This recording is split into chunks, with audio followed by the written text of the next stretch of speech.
Hello, a very good morning. You're welcome for the final presentations for the summer class. I want to request us to get ready, the students to really get ready with your project items, the project file. Those are doing Scratch and then the PowerPoint, and those are also doing Python, AI. You get ready with whatever you're gonna be presenting and showcasing. We're going to be rolling in a minute, and we would also like to welcome our parents who have joined in to really be a part of this amazing exposure of what you guys have been able to really capture and learn in this summer class. So I'll ask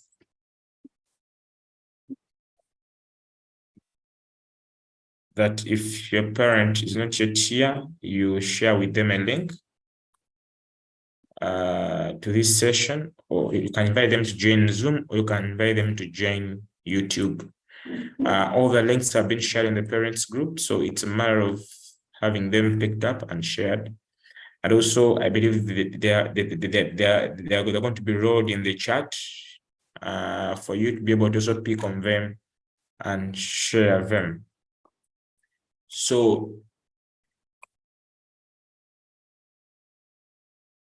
we would like to have them be a part of this, and in either via Zoom or YouTube, and just be here to witness what you guys have been able to create in the class.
Good morning, everyone. Most welcome for the final presentation. I request all the students to turn their cameras on.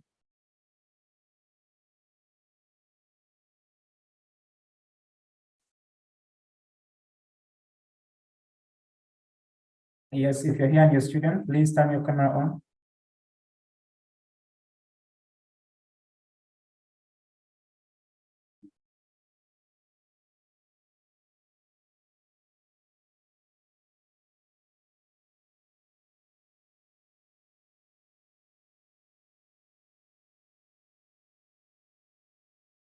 Make sure you can see your face Very well.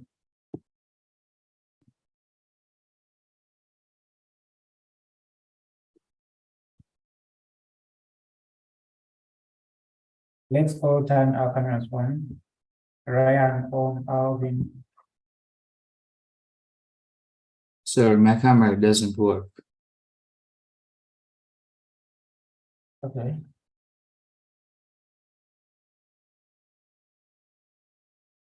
And the other instruction is if you know you have a parent or guardian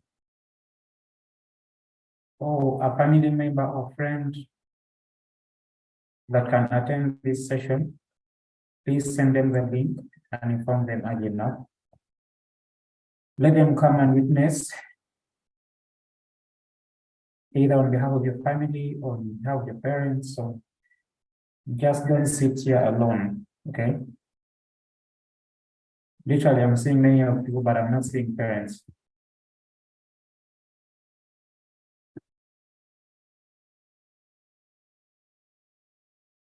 Okay, I want to believe you're all doing well.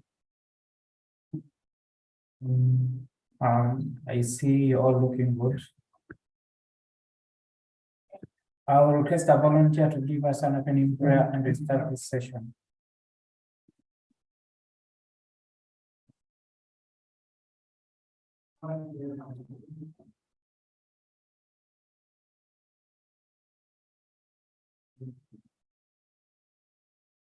Anyone that can pray?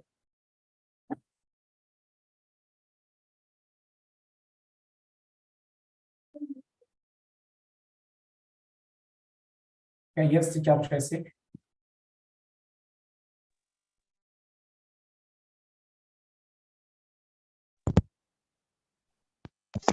Let's humble ourselves for a prayer. Heavenly Father, King of Kings, we thank you for this day. We thank you for the gift of life. Father in heaven, as we come today to present these children's final projects, we pray that you give them the knowledge and wisdom to present perfectly, the understanding, and guide them throughout the entire presentation such that it may be fruitful for the rest of their journey in life. In Jesus Christ's name I prayed. Amen. Thank you, Teacher Tracy.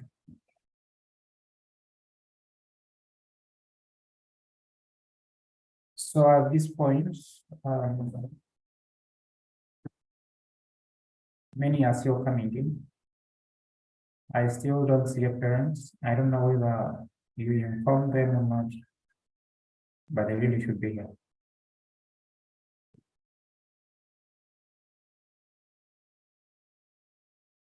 And once again, all students turn your cameras on.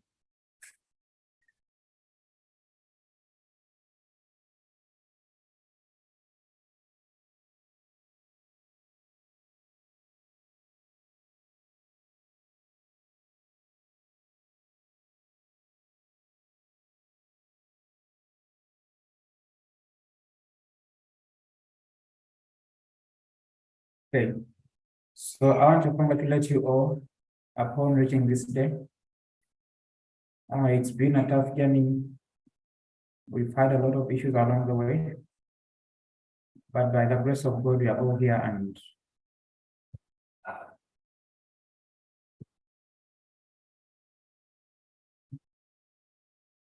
and we have come to witness what has been transpiring in the summer code camp.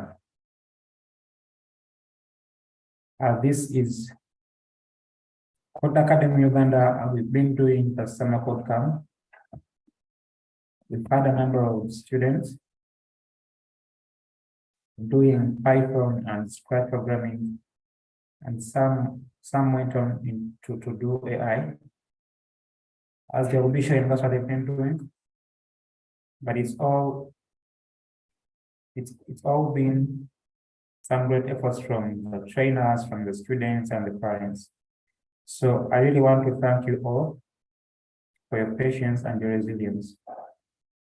And I thank the parents for the support of their children and the time you've taken to attend this session. We don't take it for granted. So I'm going to request some of the trainers that are here to introduce themselves. And then we shall continue. Yes, Teacher Tracy.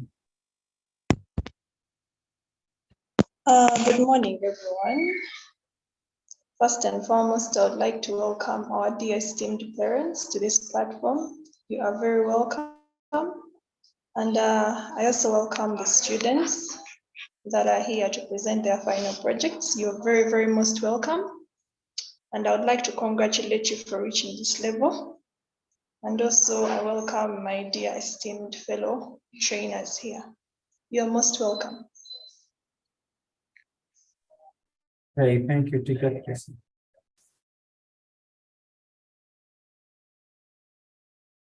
We have Teacher Brenda in the room as well.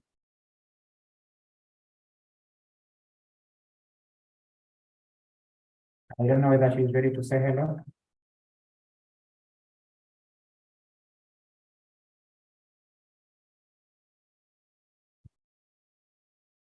Okay, so as she prepares, Teacher Josh will be joining us also soon. But we also have Ms. Edward who will be talking to us shortly. So at this point, once remind you again, you need to inform your parents to be here. We are starting right now.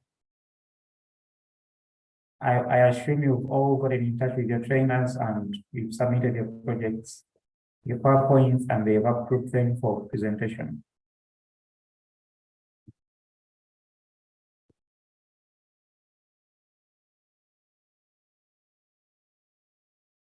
I will call on the first presenter of the day. And that will be Noel.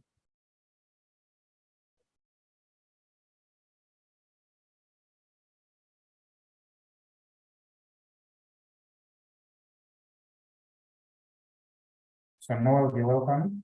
Take on the floor and open for the rest. Give me a few seconds to set up.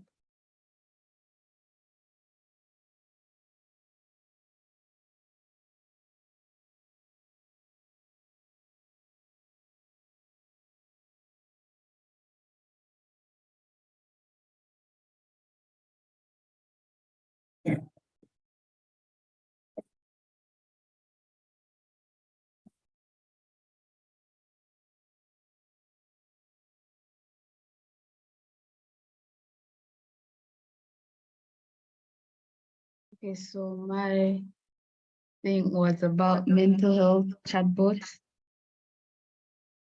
The SDG I chose was good health and well-being, whose target is to ensure healthy lives and promote well-being of all ages at all ages, and by 2023 reduce by 1/3 premature mortality from non-communicable diseases through prevention and treatment, and promote mental health and well-being. So my problem statement is ignorance of mental health. No, well, you need to have your camera on. Mental health ignorance is a serious threat to individuals, families, and communities, impacting overall well-being. Despite increased awareness, many people still lack understanding, leading to stigma and barriers to better mental health care and support.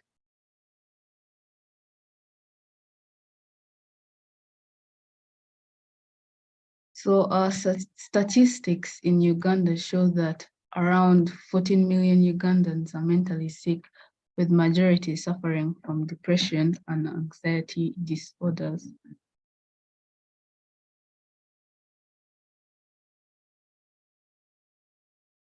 So I created the mental health chatbot.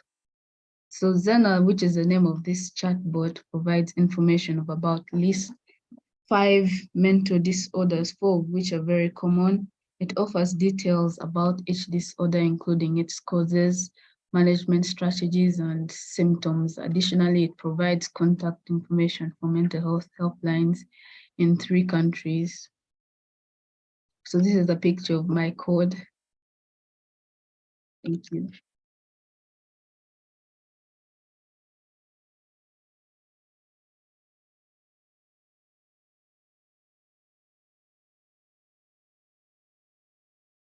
So this is my code. This first 10 lines, 11 lines are the helpline information, and the rest are just information of the different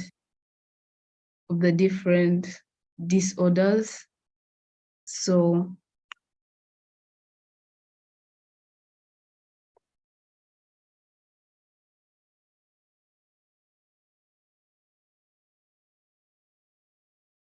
this is what I get when I run it. So 5 disorders, so I'll pick PTSD.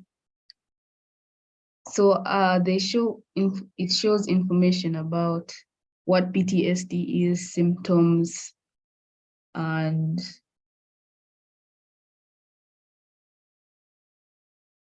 so we have to pick a country of residence, and I put 3 countries, which is Uganda, Kenya, and Tanzania. So we'll pick Tanzania.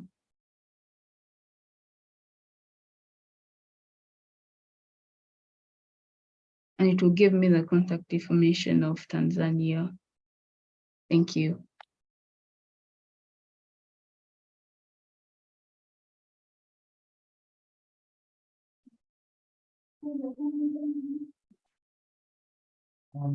Noah, was that all? Yes. Okay, so what exactly does it do? It gives us information about the 5 different disorders and how the different helplines in 3 countries of mental health. Okay.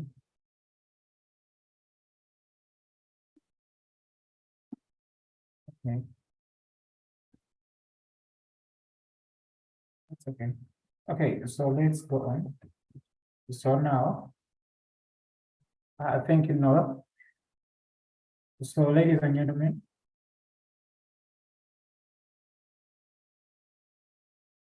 Noel has shown us how we're going to overflow. When you're called to present, you share your PowerPoint. You tell us what you researched, what challenge you're addressing, the solution you've created. He has done it perfectly well. So after our presenter finishes, we ask them questions, we comment on their work, and we encourage them. Because at the end of the day, they're looking for your feedback.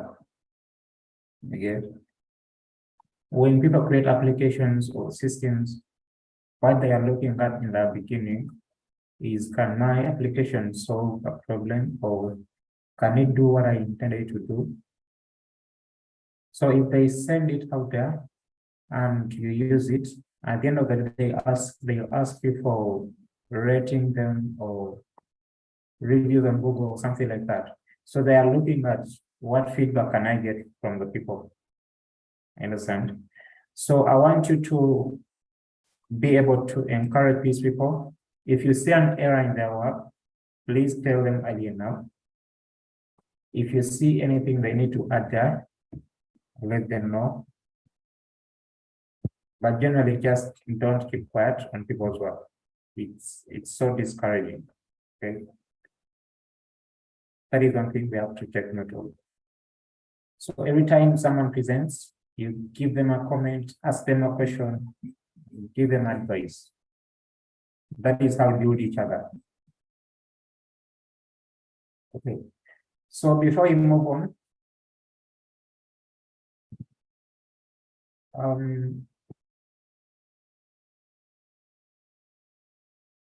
I want us to first of all understand programs and how Code Academy runs. So Code Academy Uganda is an organization focusing on early childhood computer science education all around the world, though we are based in Uganda here. So we envision a Uganda where every child has a chance to code. Yes, like if every child can code something, because we look at a very, very digital future. And in such a future, the currency is code. If you don't know how to code, you cannot communicate. Understand? If you feel like there is a challenge somewhere and it needs to be addressed, the only way you're going to address it is if you know how to code something. Because literally we are living in a world where people don't respond to each other.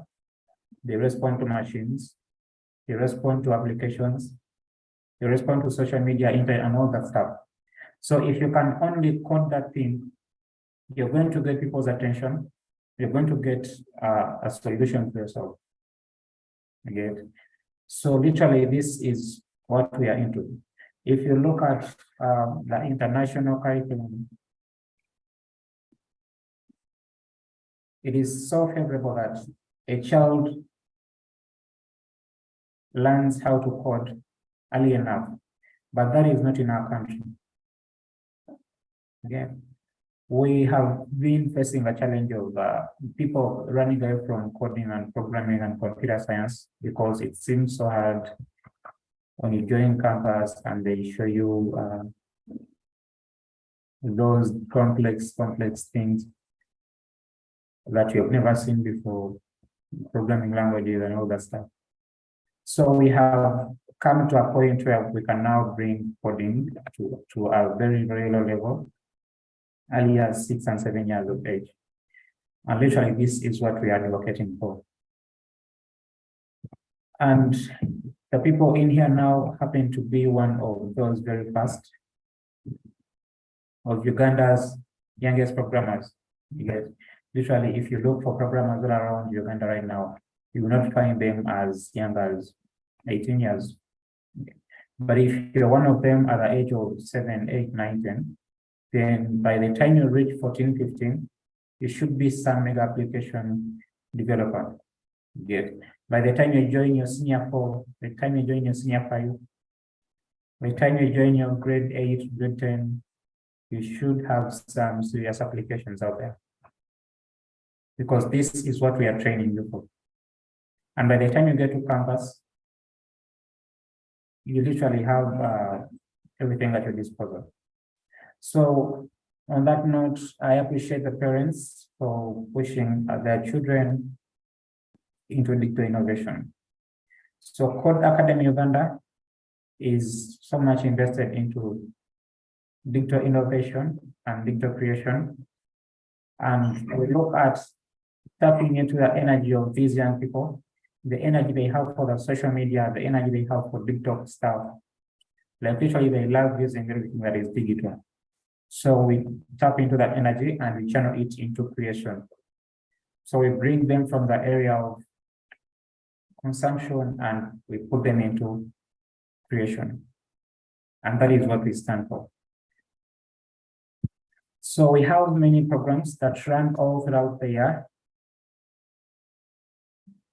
And in those programs, we have code camps, we have code school, and we have code clubs that also happen in schools. So what happens in a code camp is that we bring children and or people that are interested in coding together, and we have practical hands-on sessions for 3 good weeks. That is, if it's a holiday.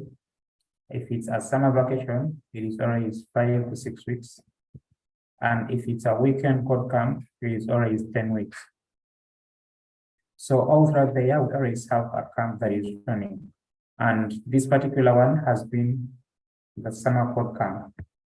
And that is at its ending, we are going to be rolling out another code camp very soon.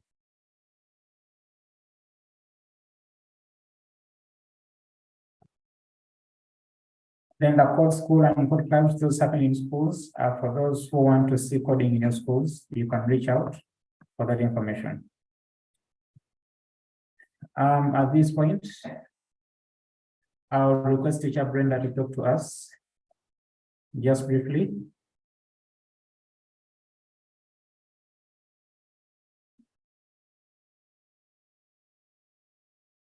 Teacher Brenda, are you there?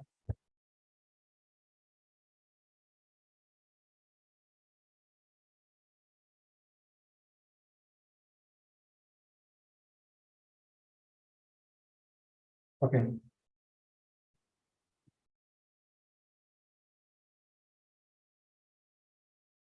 So 2 items that are pending. I haven't received comments and feedback for Noel. I would like to know what you think of Noel's work before we continue.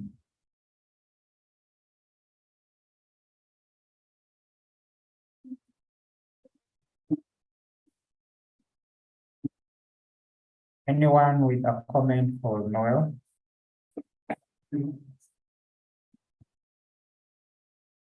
Yes, from my side. Okay.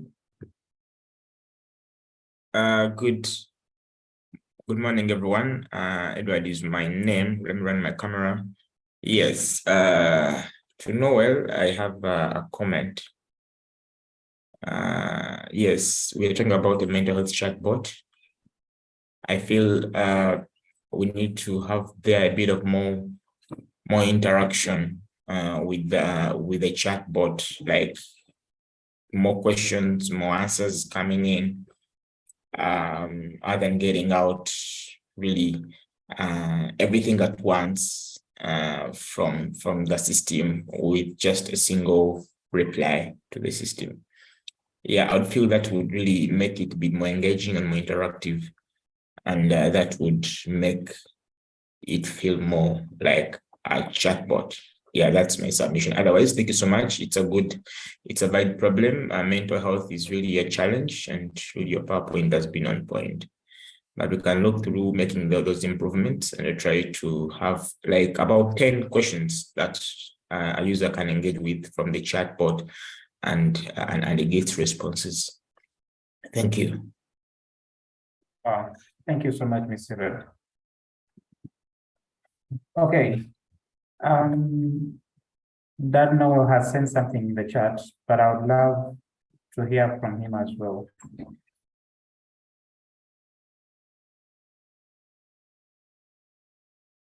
That Noel, please, do you mind talking to us?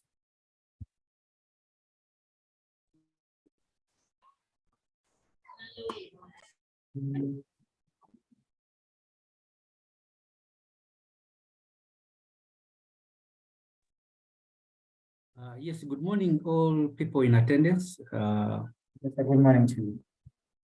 I'm Noel's dad, and as I have chatted, I think Noel has made a good presentation. And as her dad, I'm really proud of what she has achieved to date. Of course, congratulating the Academy for training her this far. Of course, we'll be looking forward to more interaction with her regarding coding. Probably she can teach us a few tips here and there. We'll probably learn a lot from her. And we wish her all the best in her coding sessions that she has started. Thank you very much. Thank you so much, Ed Noel. Okay, so Noel seems to be so lucky today. We have Noel's mom in the room as well. I don't know if he's okay with talking to us. Good morning, Code Academy. Thank you very much for training Noel to get this far. One thing that I would like to see is I'd really like my daughter to pick up more and more. I don't know, something that Edward has talked about is what I had picked up as well, because I felt I needed to see more. I needed to see more than what I actually saw. So I think, Noel, thank you for the presentation. It's been nice coming from nowhere to where we are, but I think maybe it required more pushing from the teachers, or the student maybe didn't really get that challenged to get her full potential out. Basically, the Noel I know would have given a lot more than that. So that's all I can say for the time being, but thank you. We are coming from nowhere and we're here. That's good enough. Thank you. Wow. Over to you. Thank you so much. Thank you so much, Mamino. Okay, now I hope you heard that very well. Please take note of the feedback you're getting concerning your project, because that is what you use to build onto your work. Now, from my side, I loved her presentation and I loved her idea. When she talked about a chatbot, I really had a lot of expectations. And yes, to some extent, she did it. Not to the fullest. But I believe as a starter in artificial intelligence, it's not really some easy journey.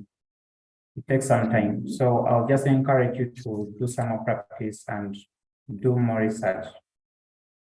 But I believe you can do it. Otherwise, thank you so much for that wonderful presentation. Okay, so next in line, I'm going to invite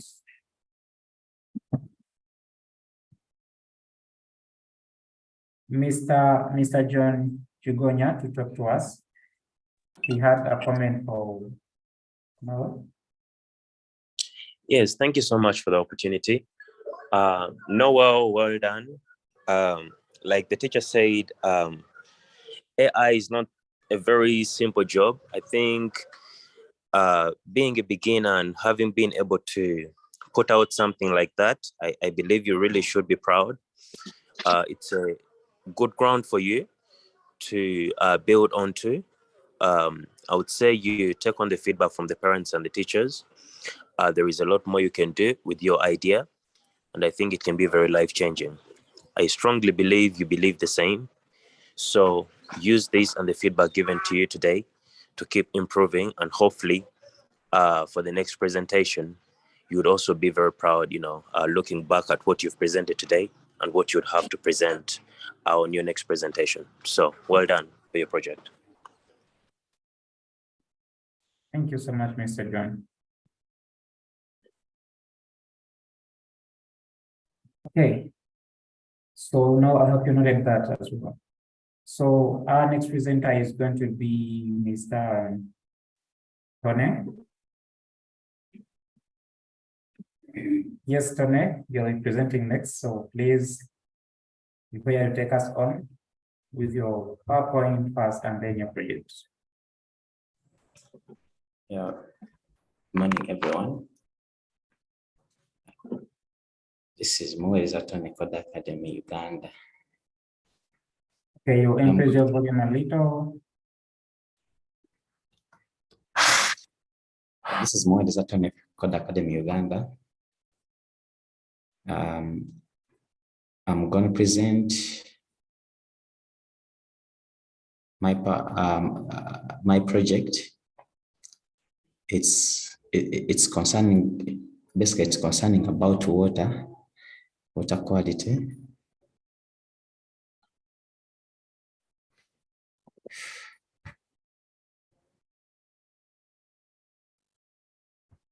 Yeah, let me share my screen.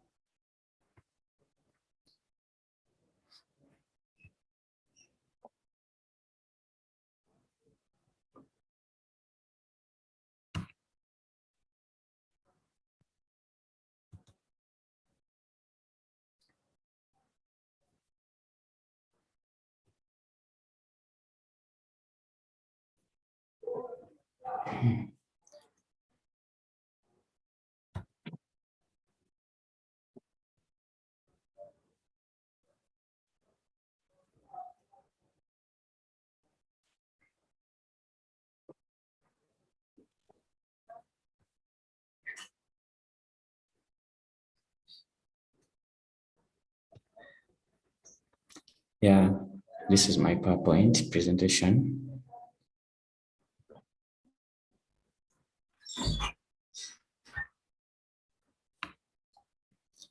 Basically, I talked about the water quality.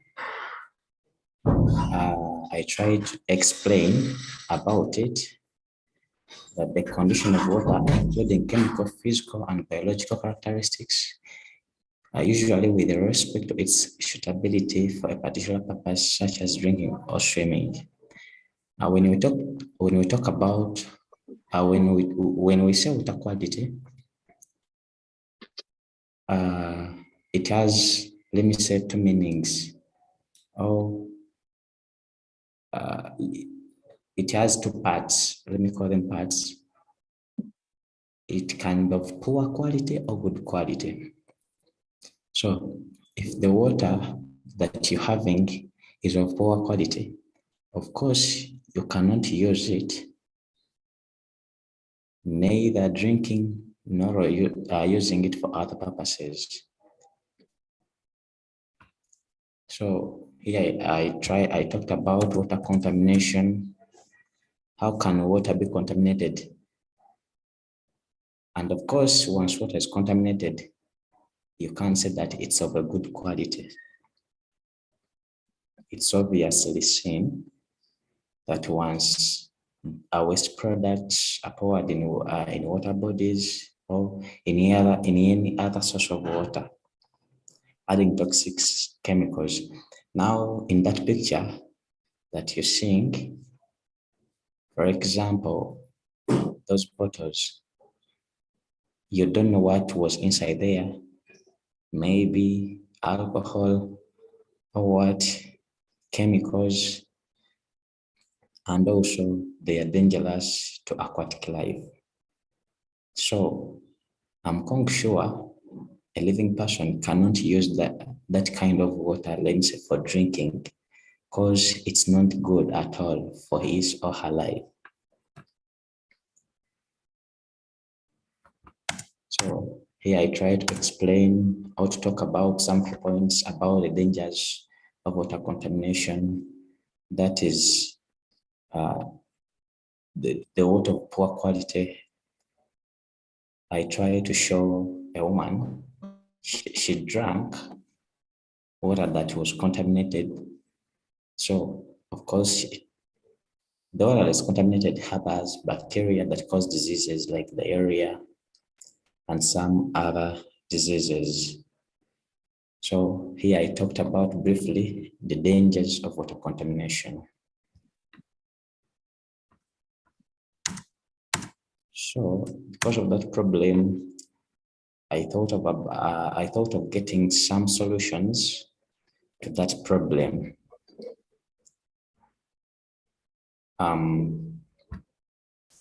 The first solution, it's that air pollution prevention by avoiding burning garbage near water bodies, because most people, once, let me say, there is garbage and it's collected near the water bodies, at most times it's just burnt. So that air that goes into the water makes the water not good or not safe for use, and stopping dumping plastic waste in water resources. As in a previous slide that I showed, that concerned about the wastes that are poured in water bodies. Once we try to prevent that, or once laws are set, strict laws are set, upon that issue, I think in the next 10 years, we can be able to have at least good water that can be able or can be safe to be used for any purpose. So I concluded by saying,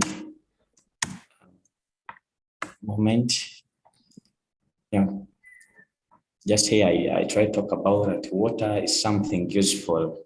So yeah, I have some quotes concerning about water. Everyone can witness water is a driving force of nature. So I emphasize everyone to take water as the most useful resources on earth, one of the most useful resources, because it's of different uses, and maybe somebody can underlook it, but most industries, I don't think that they can run without water. I don't hope so, unless, but in my conclusion, that's all about the presentation about water quality.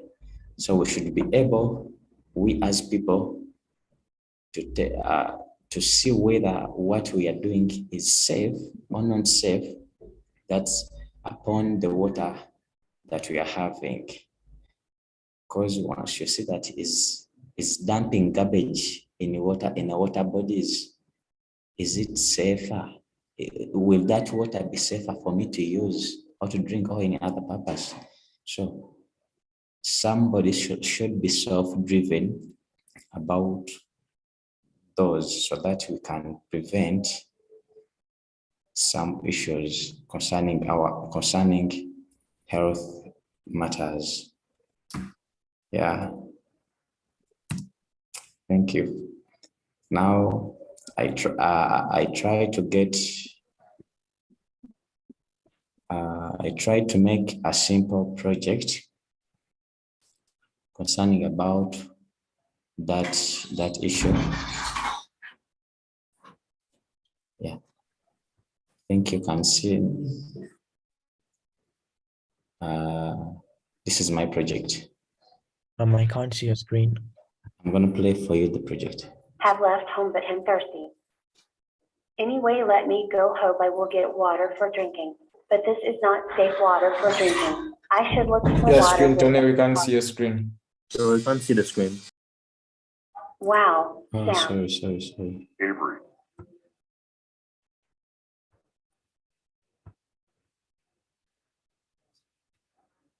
Okay, thank you so much, Tony. Can you see the screen? Okay, put it on full Have screen. left home but am thirsty. Anyway, let me go, hope I will get water for drinking. But this is not safe water for drinking. I should look for water with better quality. Do full screen, Tony, for the stage. Avery. How are you doing, Sam? Well, how are you, Avery? Sam, I'm not fine because I'm very thirsty and the water had seemed not to be good. Oh, sorry, dear, but you can have a glass of water here. Thank you, Sam, and it looks safe for drinking. You know we should drink clean and safe water to avoid diseases. Yeah, it's true, and let every person take care at conserving water so as to improve quality. Okay, Avery, that's a great advice. It's a promise that I will also do the same, please. Okay, Sam, thank you. May God bless you. Right, thank you. Okay, thank you, Tony, for that presentation. Okay, let's hear from the audience. Do you have any feedback for Tony?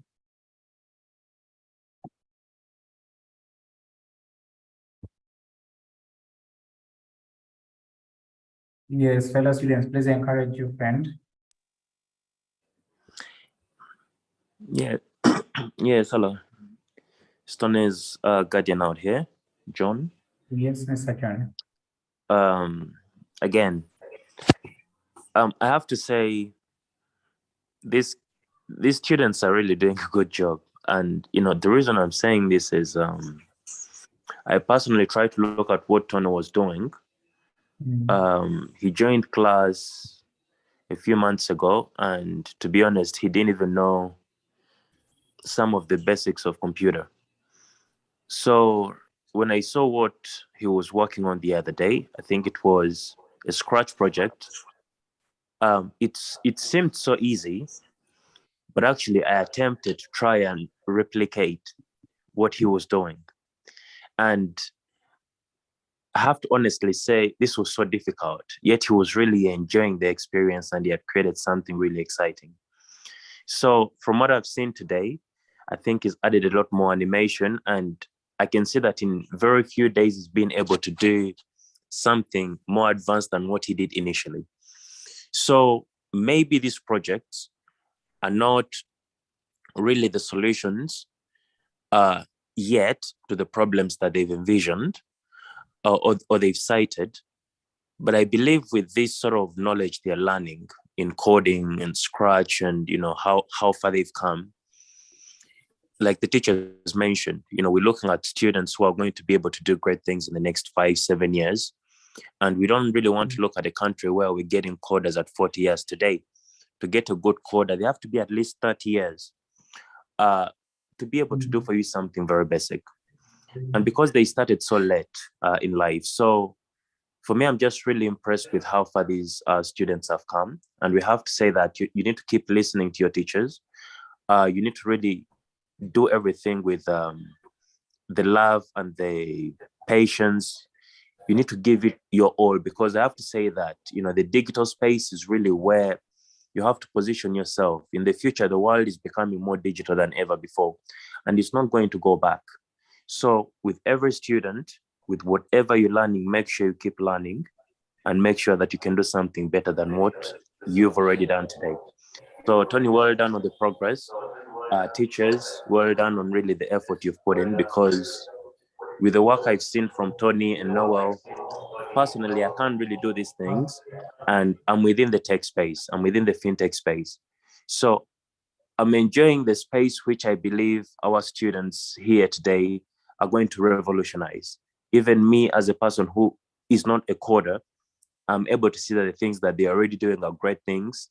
But I'm also someone who's considering myself to be in this space. So students, Tony, Noel, well done so far. Teachers, well done for grooming these students. Thank you. Wow, thank you so much, Mr. John. Those are great comments out there. I hope you noted them, Tony. So again, as he has mentioned, a programmer's journey doesn't happen in 1 month or in 1 year. It takes a lot of time, it takes practice, it takes patience, and it takes investment. So please make sure you keep on doing what you're doing. Don't do it this month and then hope to be doing an application that is going to revolutionize the world in the next month. It doesn't happen that way. If you start today, be consistent and make sure you learn as much as you can and do practice. Programming is very practical. So thank you so much, Tony, for that representation. I would like to invite the next presenter, that is Ryan, to take us on. And then after Ryan, we shall have a speech from the ED. We shall continue.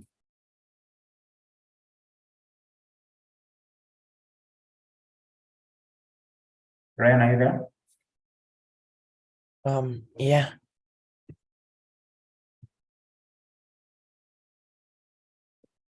I'm doing a group project with Om. Okay, sure. I'll share. Tell me when you're able to see my screen. Yeah, I don't see a screen. Okay.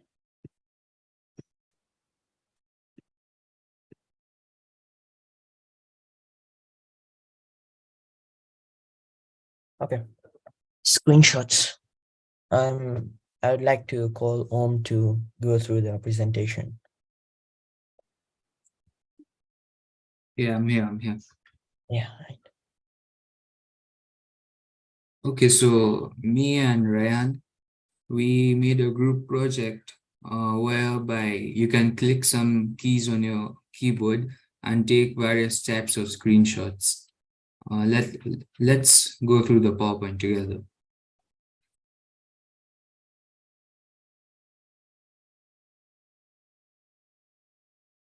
Okay, so firstly, the most basic use of a screenshot is to let you capture exactly what you're seeing on your screen, often shared with others or used as a reference point later on.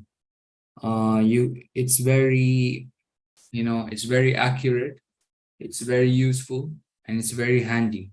And you can also edit the amount of information you can see on your screenshot.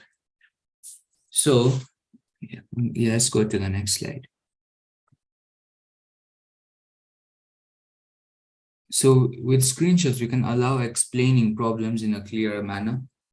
It facilitates efficient remote training. It increases accuracy and maximizes productivity.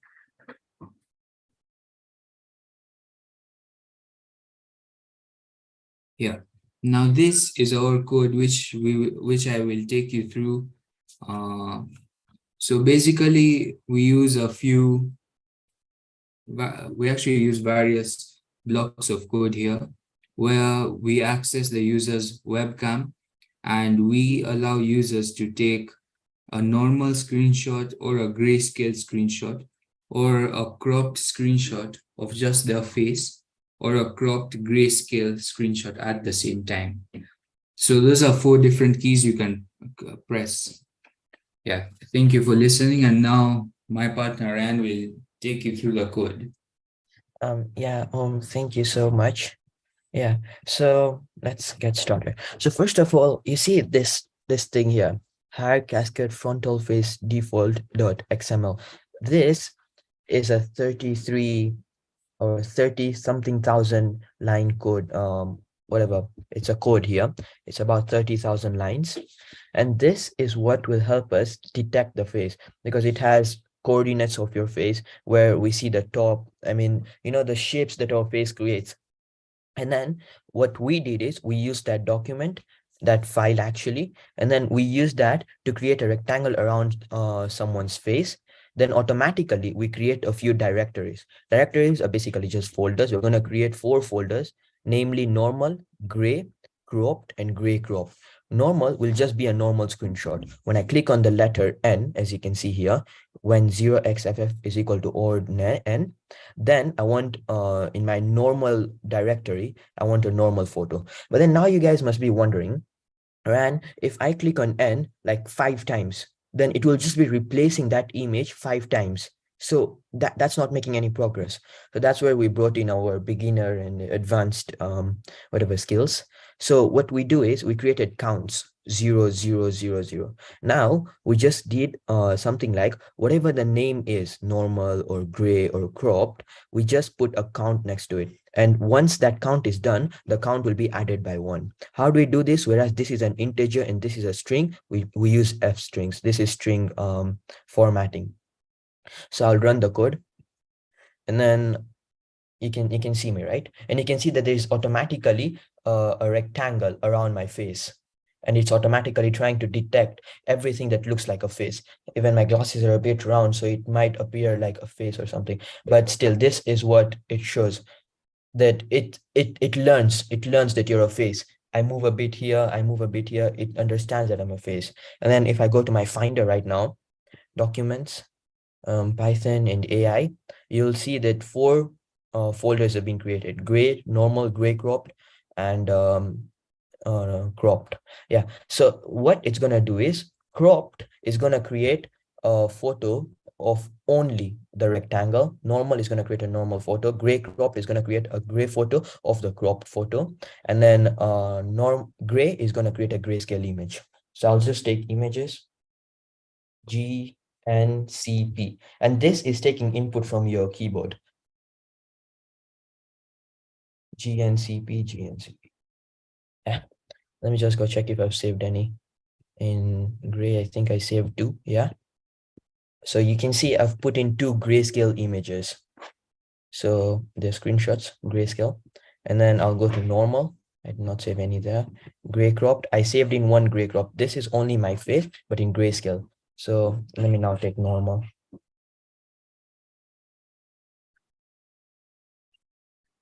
And yeah, you can see I've taken a normal photo. It at that exact point, it was considering my eye to be a face. But yeah, this is a normal photo. Now let me take a cropped photo, which is basically the same photo as this, but it will not have the grayscale.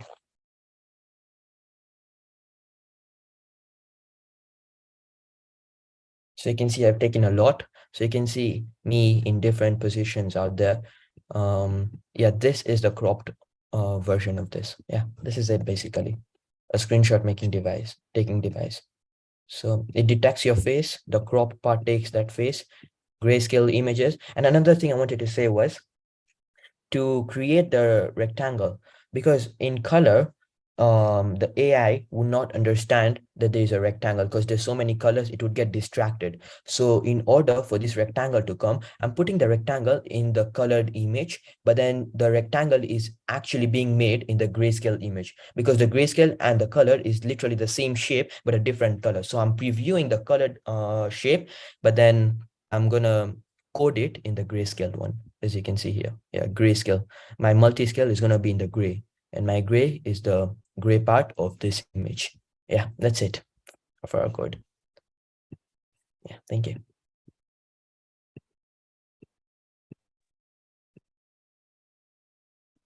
Okay, thank you so much, Ryan.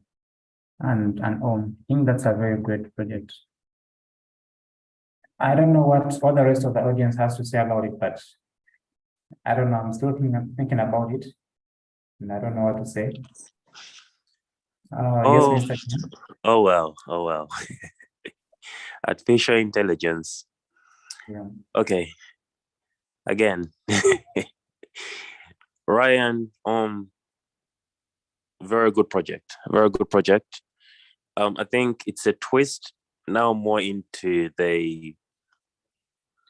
I don't know if you call it the traditional coding. Then this is an advancement into artificial intelligence. I think people look at artificial intelligence in different ways, something that is going to take over the world. And, when you Google so much about AI. But for me, I personally believe that I think with AI, we would simplify a lot of our work. And in this instance, we know screenshots are something you basically take with your sniping tools and your side buttons and the power buttons on the phone. But now here you see Ryan and create something that, a tool that actually automatically detects your movements and then takes all these screenshots for you. I think it makes it a lot more seamless. You don't have to do a lot of work. You don't really have to focus on what sort of screenshots you have to take. And I believe this is a very early stage of this project. It could be wrong, but maybe Ryan and could correct. I found it difficult with the Scratch projects. Code specifically with Noel's project. Again, yes, very basic, but it's code. Coding is not very easy. Yet now we see AI. As a parent or guardian looking at these projects that these students are putting out there, again, I just have to say, all parents really here, we should really be proud. And I think we should really, really encourage these students to keep doing what they're doing. AI is going to help a lot in the spaces of medical advancements, fintech, data security, a lot. So I believe also the other students would really be considering to do projects in AI in future. It's not a rush. I think it's a very complicated area to be in, but I believe you guys can really also be in that space. It all begins from where you are. Everyone in whichever stage you're at, I'm sure the teachers are guiding you according to the level you came at. And I know we all should really get to those exciting things. So Ryan and well done. That's a very challenging project, and I'm very happy you guys have been able to pull it off. I'm very excited. I think I'll be bothering the teachers a lot more often to see the progress of these students. But parents, really, we should be proud with what these kids are giving out. Well done, teachers. Well done, students. Wow, thank you so much, Mr. John. Yes, Teacher Brenda. Good morning, everyone. I'm Brenda Tugume, and yeah, I'm one of the trainers at Code Academy Uganda. So thank you so much, Om and Ryan. First of all, I would love to apologize. The first two presentations, I was up and down. I wasn't able to comment or to follow up on them. But about this particular field of AI, I think to got me more attentive. What I would say, thank you so much, being that from you are from learning Python to what you can do. But my question goes into why particularly taking screenshots, because I'm looking it in this aspect. For example, if I use my phone, because I'm looking at how can you be able to apply or improve your project. And also when you're doing a project, think about what projects are existing or how can I be able to improve it. Because as innovators, as creators, even if we're still young, you need to have that mindset. If something really exists, I do believe we can think what could be a way we trick it or make it a little bit better, and also have a specific goal that it's achieving. Because I've seen it, I've loved it, I've loved that you were able to do that, but I'm trying to find out, okay, if I'm going to sell this project to someone, what is it particularly solving, which I'm not trying to get at the moment. Otherwise, thank you. So you can keep thinking about that. Yeah, thank you.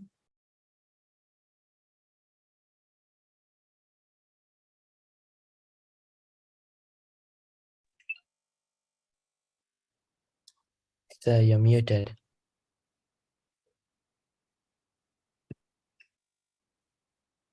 Okay, thank you, Teacher Brenda. Mr. John, do you have something to say again? Yeah, Teacher Brenda, thanks for those comments. I think for Ryan and as well as the other students, yes, it's critical really to think about how these projects are going to help us, the public.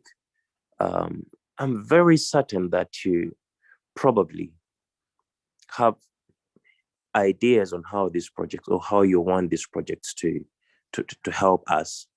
But again, because like Teacher Brenda said, maybe at this very stage in your project, you haven't been able to see how those would be helpful in the day-to-day area.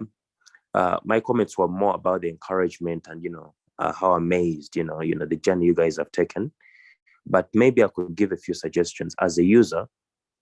Where I see this project help is that, we notice we all take a lot of pictures. And I think, back in the years, 20 years ago, I don't know if most of you are 20, we used to have those cameramen who used to stand in front of you, and then it used to take them like 10 minutes to take one picture. 10 minutes. Hey, you have to change the poses, you have red eyes in the images, and 10 minutes for one picture. Now with your phone devices, you can take 1,000 pictures. With when you click the button repetitively, you can take those several pictures, like 1,000 of them in a minute. So I think this is good in a way, but again, who needs 1,000 pictures which look similar?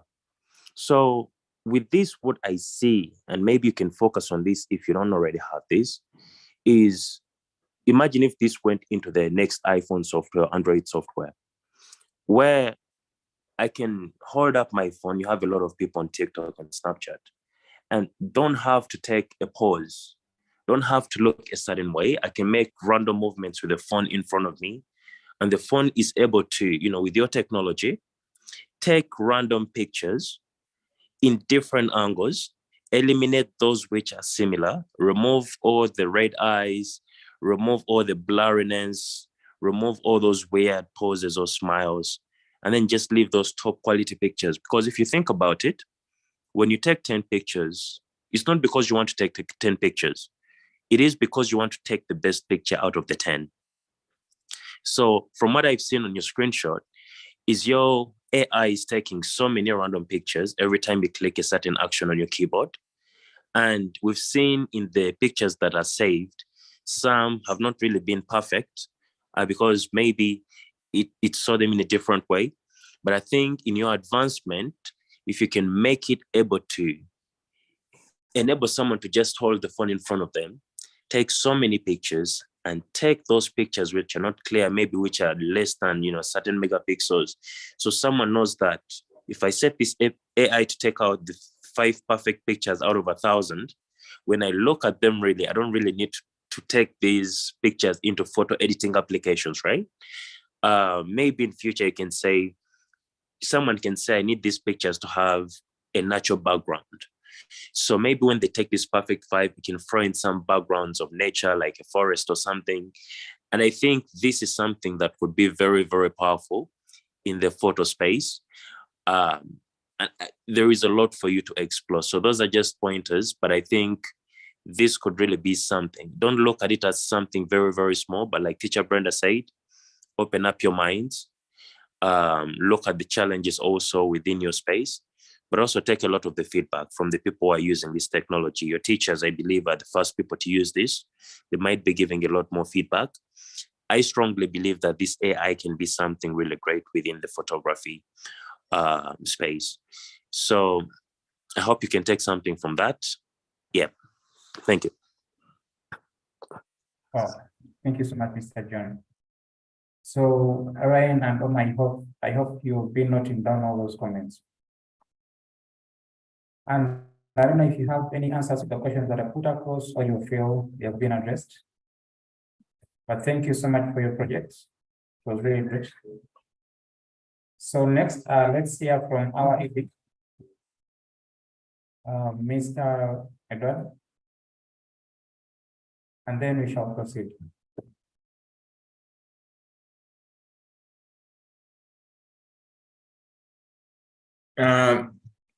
Thank you so much for the opportunity, Teacher Kenneth. It's a pleasure being here. To our dear parents here today with us, you're welcome. We're really grateful to have you. Thank you so much, Mr. John, for the feedback coming in concerning the students. It's really very, very insightful. I would like to also guide and welcome every parent, guardian that is here today with us. We believe that you guys are running very, very busy schedules, but sparing a minute or two is a reminder that you are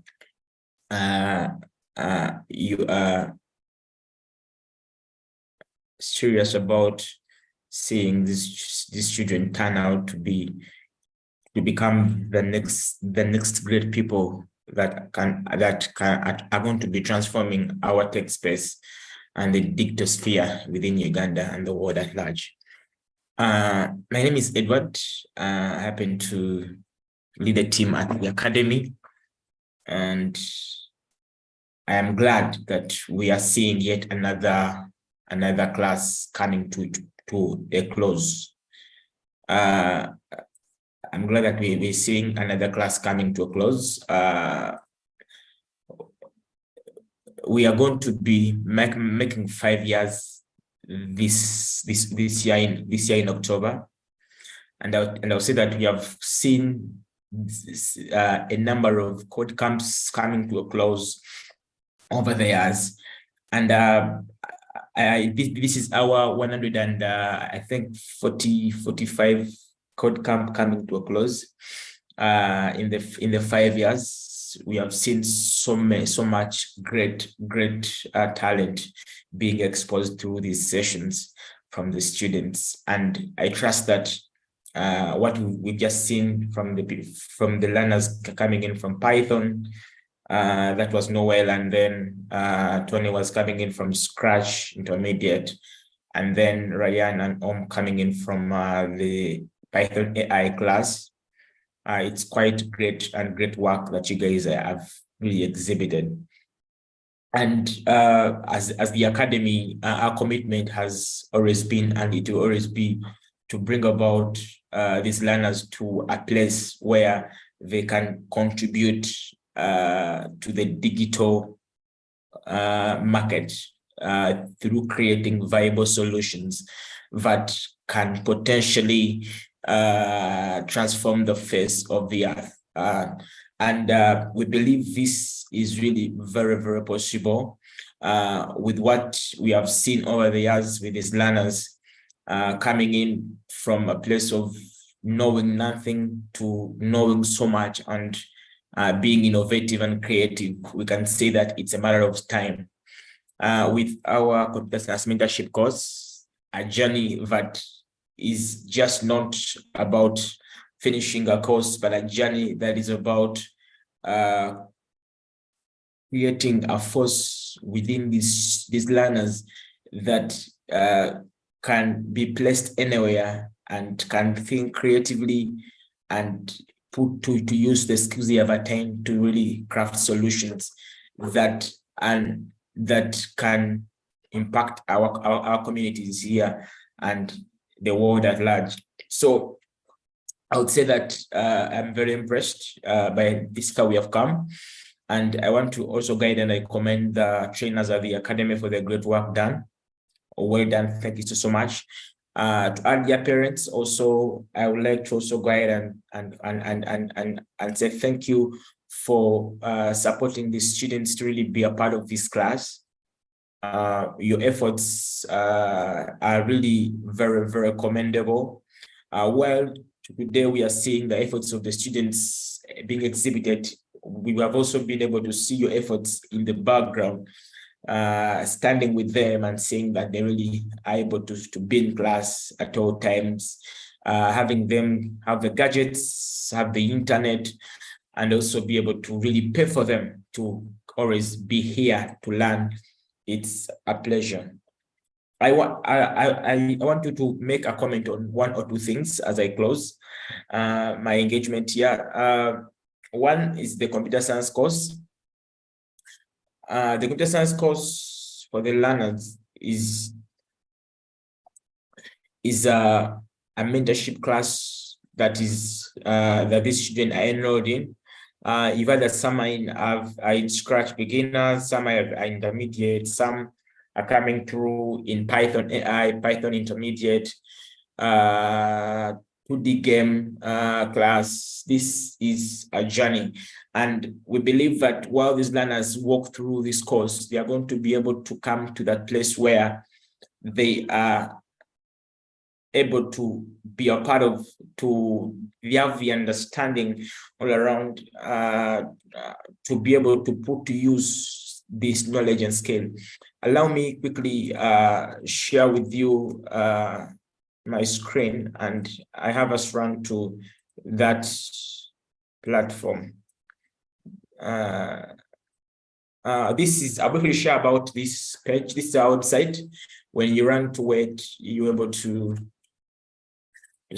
there's so much here that you can come across, but I would like to take you to a bit of the curriculum. The curriculum is gives you an overview of what the students are really doing and what they enrolled into. And in year one, we see that we're having the Scratch CS fundamentals class. This gives them a foundation in computer programming, understanding the basics, how when we talk about conditional statements in Python, these things are first learned in Scratch. When a child is 7, when they are 9, when they are 10, before they really advance to the higher languages, they get to understand now what are functions, what are loops, how these things would really work and work with them in a more easy environment. In year 2, we have the 2D game development. We have a student who is in this class for 2D game, and some others actually are in the intermediate Scratch that we'll be presenting. In year 3 still of Scratch, we have AI coming in there. and machine learning and robotics for the students under the Scratch docket. Then we have mobile app development here. The learners get to really create apps that can be put on your phone and you can use them to do anything you want to do. We have in year 5, that's where we now have the Python coming. We have had Noel in Python intermediate class. That's how far she's learned so far, and she has to really move on to the next advanced to really build more skill within that track of Python. We have also had that Python AI, and Ryan and Om are here in Python AI and ML, and what you've seen is just the beginning of that class, and they are yet to proceed and continue with another module sitting in AI to build more on that. Web design and with Netlify, this gives them a foundation in web applications and how majorly the front end of that. Then it comes off with coding with JavaScript and micro:bit. Here we get a bit more gamey with JavaScript, and kids get to develop solution games that can potentially even be put on the market. And this course is covered through the year with the learners through the code camps, and we run code camps in a year. We have about 7 code camps that we run, meaning every code camp, a module is covered. In the summer, we do 2 modules. So actually, they're not 7, they're about 9 code camps in a year we run, plus the 2 summer classes. There are about 9 of them. So the learners are able to really run through this course and finish it at a faster rate if they're able to really enroll through the classes in the year. So basically, that's key to have our parents know that it's a journey. Once a child has done a class in Scratch, that's not the end of it. It's a journey that we're building on to really mentor them through technology and see that they have a robust understanding on what is out there and how they can be a part of it. You can always visit our website and look up those things, or you can always also pass by our offices and we can have a chat more on your child and see how we can help them really become what you think they should become. Majorly, I want to really also highlight on this. Probably someone is thinking, oh, do you mean every child must become a computer scientist?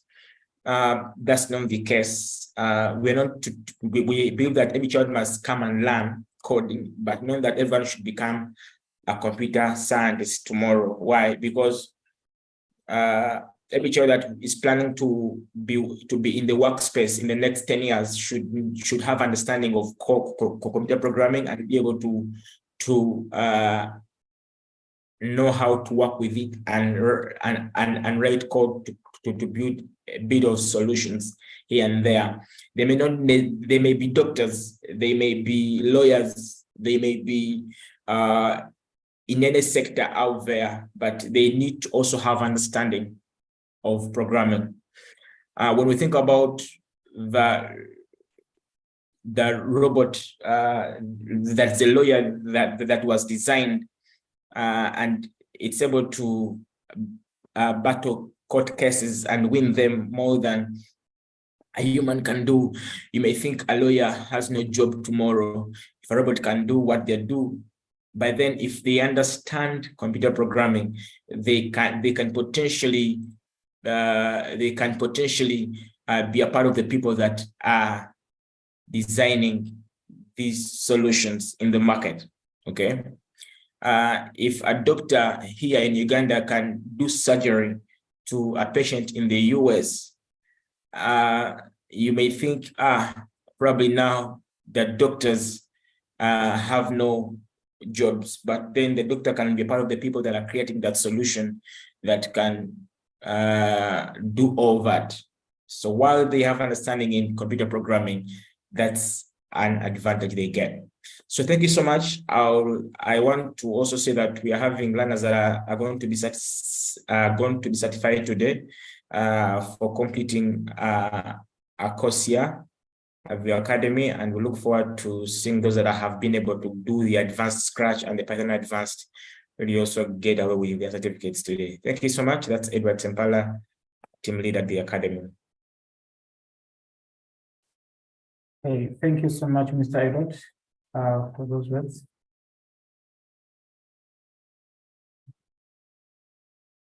So our next presenter is Adrian Gita.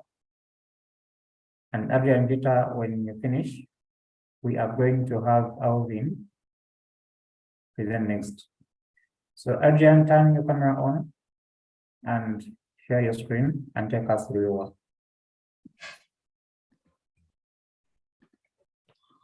So my name is Adrian Gita and I'm 11 years old. I'm into 2D game development and my topic is capacity building in education.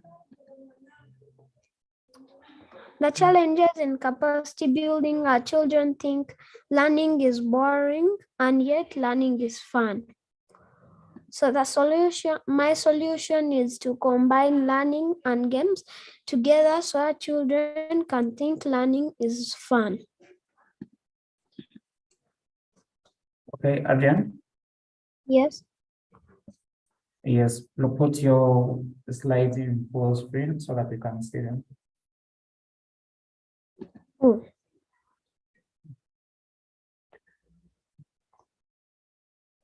So my name is Adrian. I'm 11 years old. I'm into 2D game development, and my topic is capacity building. The challenges in capacity building are children think learning is boring and is fun. So my solution is to combine learning with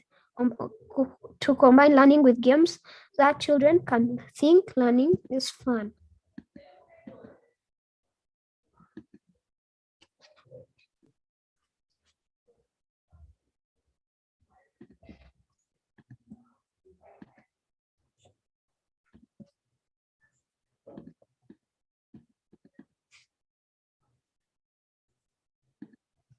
First, give me a minute. Okay. So my game is combined with learning and games mixed together to form this. So when you click on the rocks, it asks you questions like you have to dodge the rocks. Yes. Okay, first stop sharing and share again with Scratch because I'm only seeing the slides. Oh.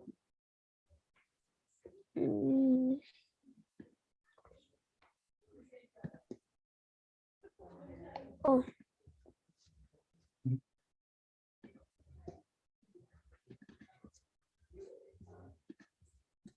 So my game is combined with learning and games mixed up to make this. You have to dodge the rocks.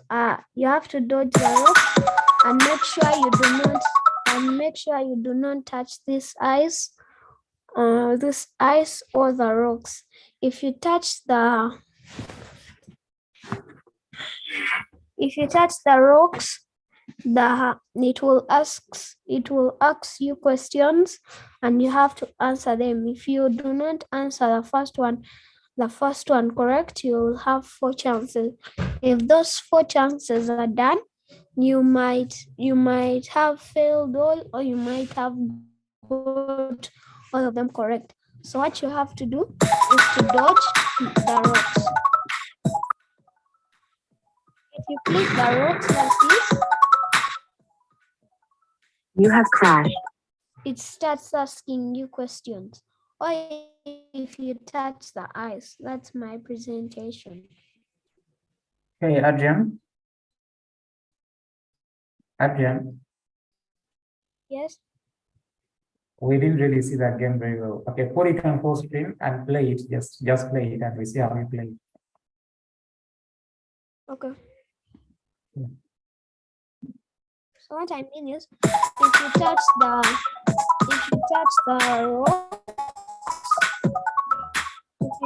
rocks, it starts asking you questions.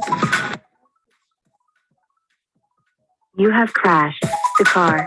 Answer this question to continue. What is 42 divided by 7? It starts asking you questions, and if you fail the 4 questions, it tells you to go back to school and learn. So if you get them all correct, it says well done. Like that. That's my project. Again, can you answer the questions that they're asking us from that project? Want to see the questions being answered at least? Okay. So the first question, it will ask if you've hit one rock. It will first ask you what is 42 divided by 7, and that's the answer is 6. If the answer is equals to 6, then it puts you in the original place and you continue playing. Can you play and answer the questions while playing? Okay. Full screen, full screen. Okay.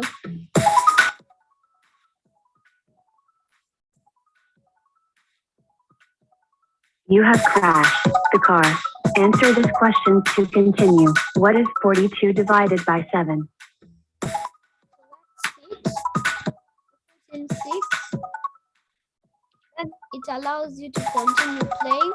Then if you hit again and you put the wrong answer, You have crashed the car. Answer this question to continue. What is 42 divided by 7?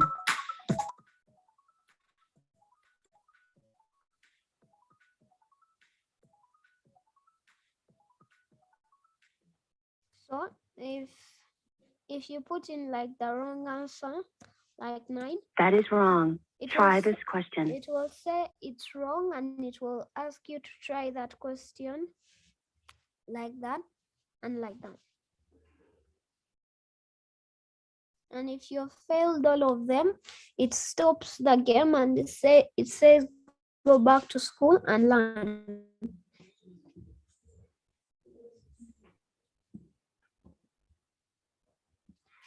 Yep. Okay, Adrian, let's stop there. Okay. So can I hear from the rest of the people? Well, I don't know if you've all seen the game very well, but since the developer is in the room, you can ask him to send you the game or to direct you how to find it. But let's have some comments and questions for him.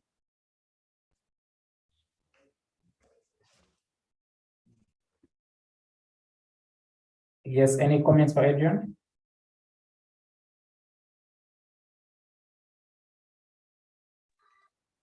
Sure. Adrian, well done. I don't know how I can get access to the game because I think my 8-year-old sometimes overplays the games and watches TV nonstop. And sometimes I wonder when they really get time to study or do their homework. And, you know, with the kids specifically around that age, they are very, very smart and cunning. So they're always studying, they're always reading when you're actually around. But for every step you take, you know, away from them, they're doing something they love to do, something else other than the actual homework. So again, I believe Adrian really understands the kids and they've really been able to build a solution, you know, to catch them offside. So I think this is really interesting. You know, there are so many games for the kids which are intended to take a lot of the time away from the kids. So I think this game encourages the kids just to have fun, like Adrian said. I think he's spot on with this solution. You cannot take away the play time for the kids. We can see a lot of schools encouraging kids to play. There is a lot more play time in schools, and then it's mixed up with the study time. So I believe Adrian is really bringing this home, because it's risky. At home, parents, we tend to leave the kids to do a lot of the play because we believe they've been overstudying in school. But I think it's a risky one because sometimes they overdo it. So Adrian's solution, I think, addresses this. And I would really encourage all the parents out there with kids 10 years and below to really find a way of getting this game from Adrian.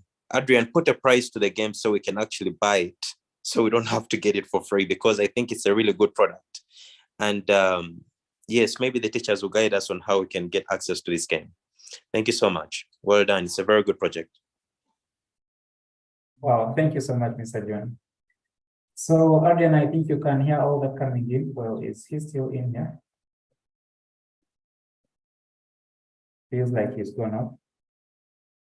But well, the games are available, they are still online. And we get in touch with them in case they still want to make some improvements or some changes. We help them out, and then we help them convert them to games that can be installed to their phones, like to make APKs and all that stuff. So it all depends on how much we can get close to the children and how much time we have with them. But literally, they have them published right now. They have links to their projects that anyone can reach out through a link and can explore again. So I don't know if there's anyone who still wants to comment on Adrian's work, but if not, yes, teacher Tosia. Good morning once again. First and foremost, I would like to congratulate Adrian. That was a very, very interesting game. I liked your topic. It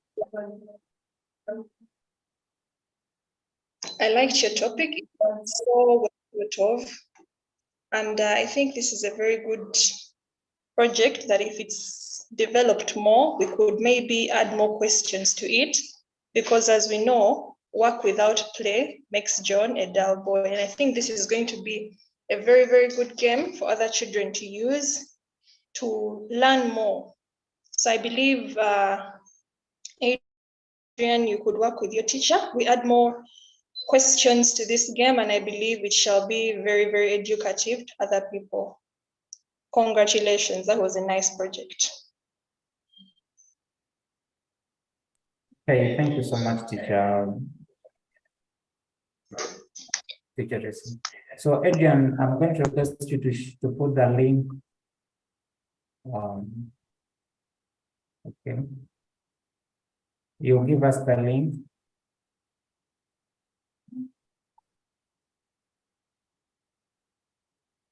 Okay. So it's again laptop available, I guess, because I didn't see anything like a button on it for our phone. So without wasting any more time, let's continue with the next student, and that is Erina. Erina, please. You are next.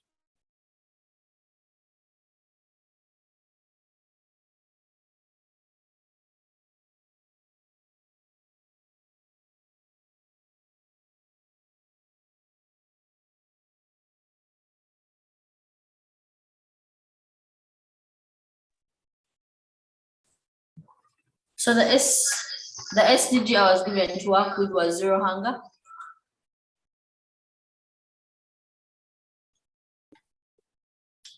Many people in Uganda go hungry every day. Uganda is one of 6 countries in Africa whose food scarcity has been categorized as serious based off of information from the latest Global Hunger Index published on October 14, 2022 by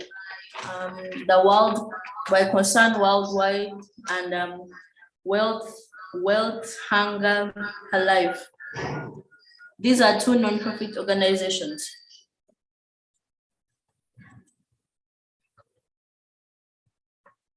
Hunger is caused by a number of natural resources and political forces. Right now, natural resources like water, soils, forests, etc. are dwindling. Because of other factors like climate change,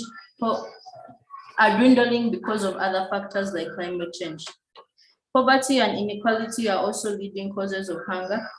This affects the quality and quantity of food that a lot of people have available.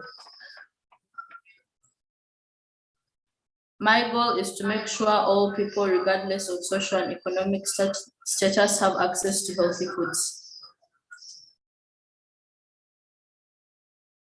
One of the solutions is addressing the poverty and inequality problem in Uganda so that all people have access to food.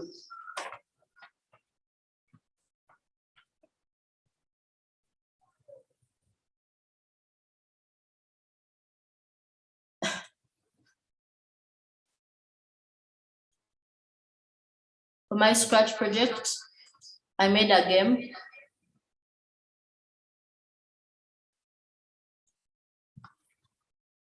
The goal of this game is to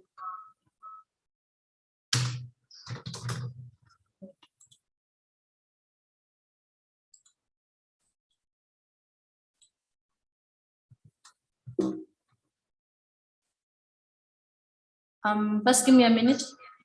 What's up with this game? Okay.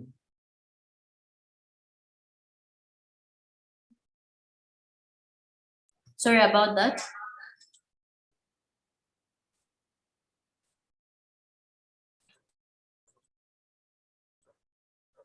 So the goal of this game is to press the watermelon and gain 10 points before you run out of time. You have 60 seconds to finish the game.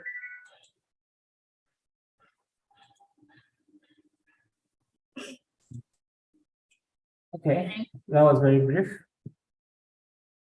But your message has reached. You are addressing the issue of hunger and your goal is zero hunger, and yeah. I thank you for that project.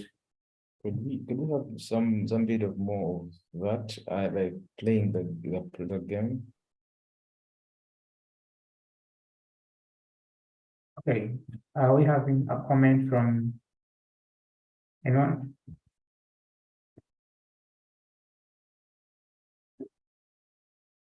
Okay, so let's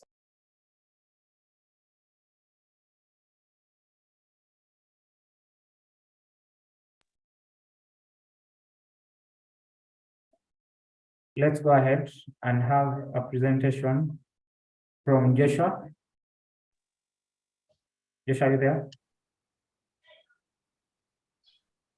Yes, I'm around. So please share your screen and do a presentation.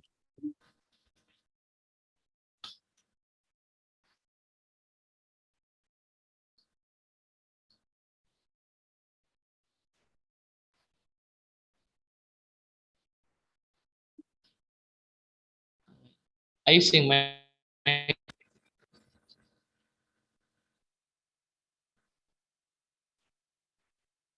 Yes, we can see. Good morning to you all. I've been working on my project for 1 week. Okay. And about road accidents and how to use the road. So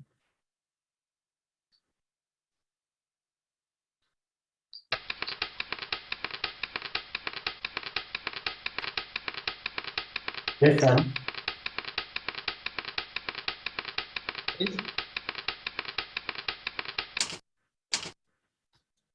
Yes, sir. Yes. We are seeing the slides and sound in the background. Please go ahead and present. You need your PowerPoint. So this is my project, my topic, like this is how I formed it. like the demerits of using roads, like the dangers.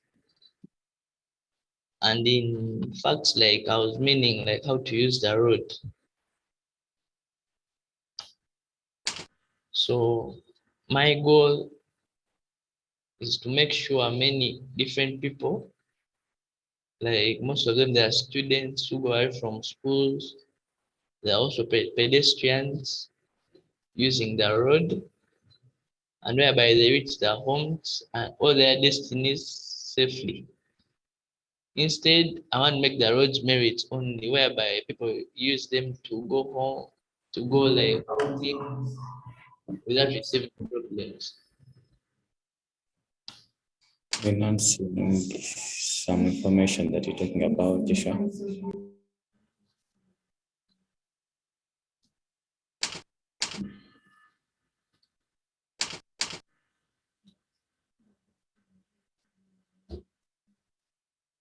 Okay, Joshua, Yes. are you still presenting the slides? Yeah. Okay, please go ahead. I see.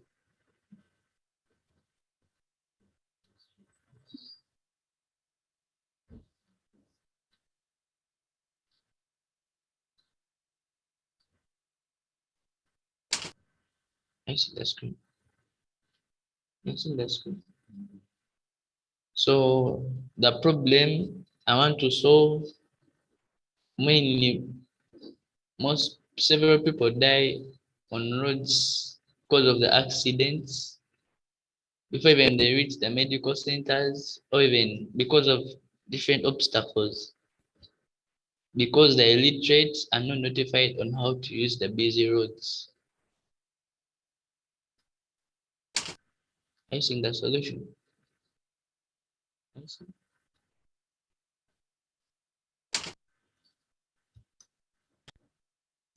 And my solution,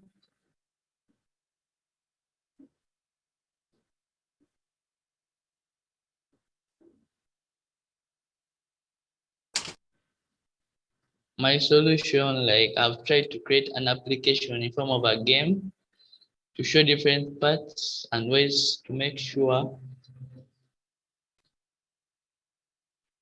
and how to use roads.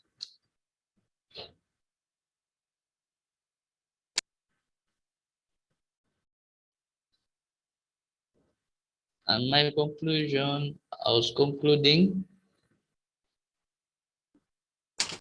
as if people are like to use roads safely and following road signs and the rules can lead to decrease in the increase of accidents in Uganda. Yeah, I think I can now show you my game. Enjoy. Thanks for listening.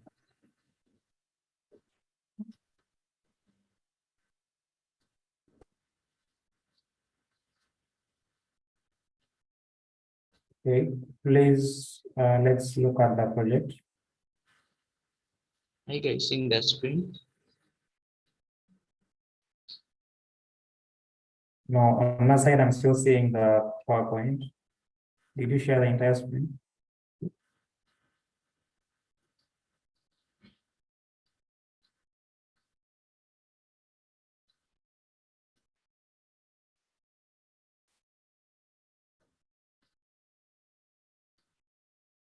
I see the screen.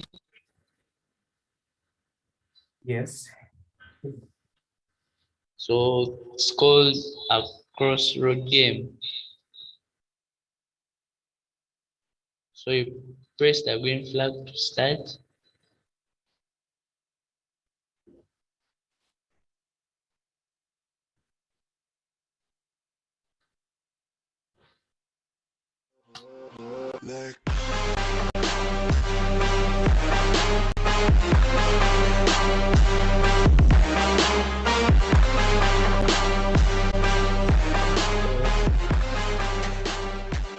My sprites.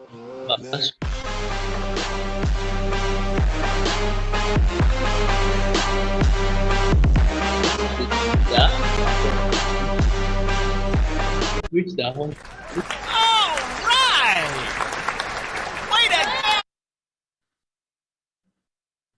But then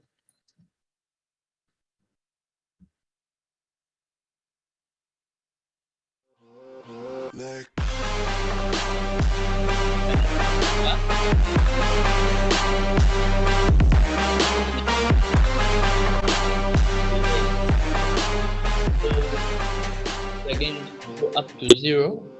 Then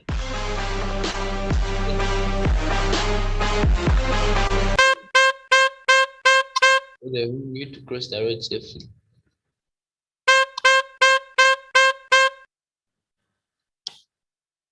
Yeah, then you have to cross safely. You have to keep on waiting for the car to pass. Yeah.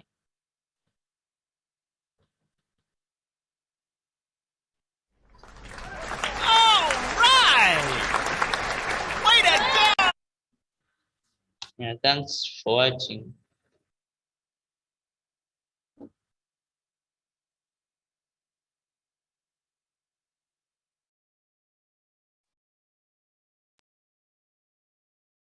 Okay, thank you so much, Joshua, for that project. I think that was Okay. great. Yeah. Okay, so we still have parents here, and I'd love now to get the comments for those two presenters, Joshua and Erina. They are doing the same class, and they were able to pull off some good projects. So let's get some comments for them, some feedback. We have students, we have parents, we have trainers. Yes, Mr. John. Yes, Erina and Joshua, well done. For the two Good Scratch projects, I think you have really taken the time to identify the problems that we're having in the country. Hunger is a very big problem.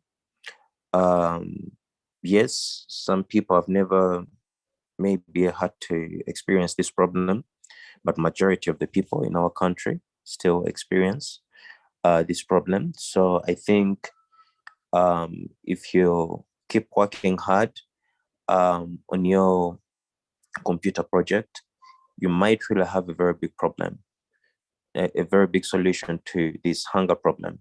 And I believe a lot of people would be in position to use your solution. It could reach so many devices. Of course, so many people have mobile devices.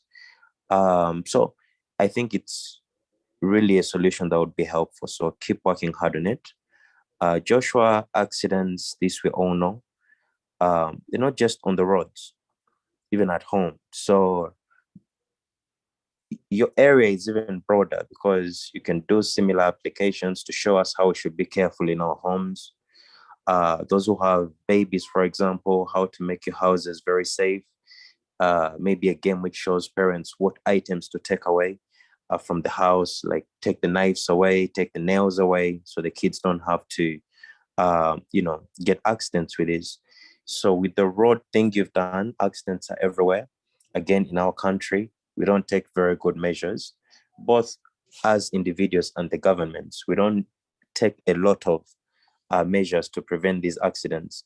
So again, you have very big room with technology, and what you're learning today. Scratch is the beginning, but I believe as you go on, you can use this tech to do very practical solutions for the road accidents.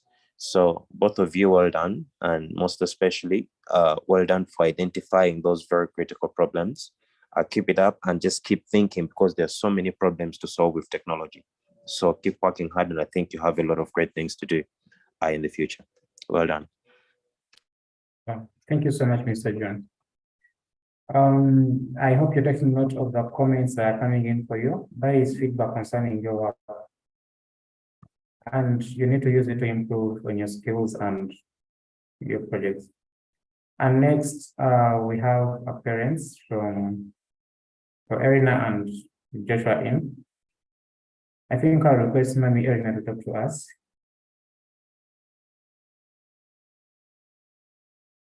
And Erina, please keep your camera on. Adrian, camera on, Tone, camera on, and Noel. Elena, is Maminia? Teacher Kenneth, am I allowed to comment because I raised my hand, so you know to give me opportunity to comment. Okay, Teacher Brenda, it's well.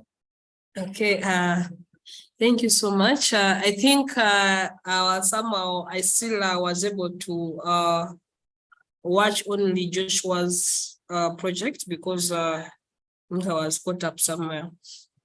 The first two I didn't concentrate, but I was on, but I wasn't concentrating. So I think Joshua, well done for that. Like what Mr. John has talked about, youth thinking beyond, because with the increasing technology, we've had situations where we have they're called smart cars. I've forgotten the right word. That, for example, can it be able to detect that maybe the person is here, maybe a fellow car is starting to stops automatically, because that can easily reduce. Yes, so they are called automatic cars that can reduce accidents. And I do believe in Scratch, it's also possible if you use the timing, or if you use you can use the weight block, you can use the timing actually basically. So that's very possible. So that on my side, because let's look at the side of, for the sake of Uganda, yeah. Personally, I use a border, but sometimes a guy can know, like you're supposed to turn, but before you know it, you pass through, you get it. It's risky. They know it, but they just tend to be big-headed, you get it. So is there a way could maybe have think of, okay, if we're going to reduce the road accidents, for example, since your project was about road accidents, is that maybe thinking, yes, maybe you have software, but you may think, is that, can there, this you can think about later. Can there be a gadget or a device that can be in the cars that can stop them automatically when something happens? Because if you're going to think about a device, of course, that device would be able to have a software embedded into it, because all big projects or all big innovations, you see, they start with as small as you can, because if that's a problem, could we find a solution? Because, and also the other side of sensitizing, keep on sensitizing people. I think that's what I can say. Thank you so much. Thank you so much, Teacher Brenda. Okay, so Miss Ime, please, can we hear from you? Oh, we have Mr. Yusuf already. Yes, Mr. Yusuf. I'm sorry, can Amy submit? I have no battery, but I can come in a bit later, please.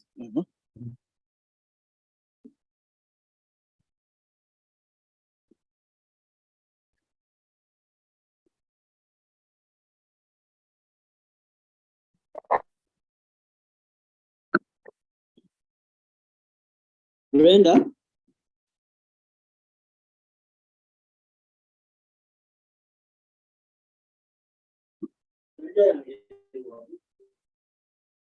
Okay, so in the meantime, Scholar, prepare your work.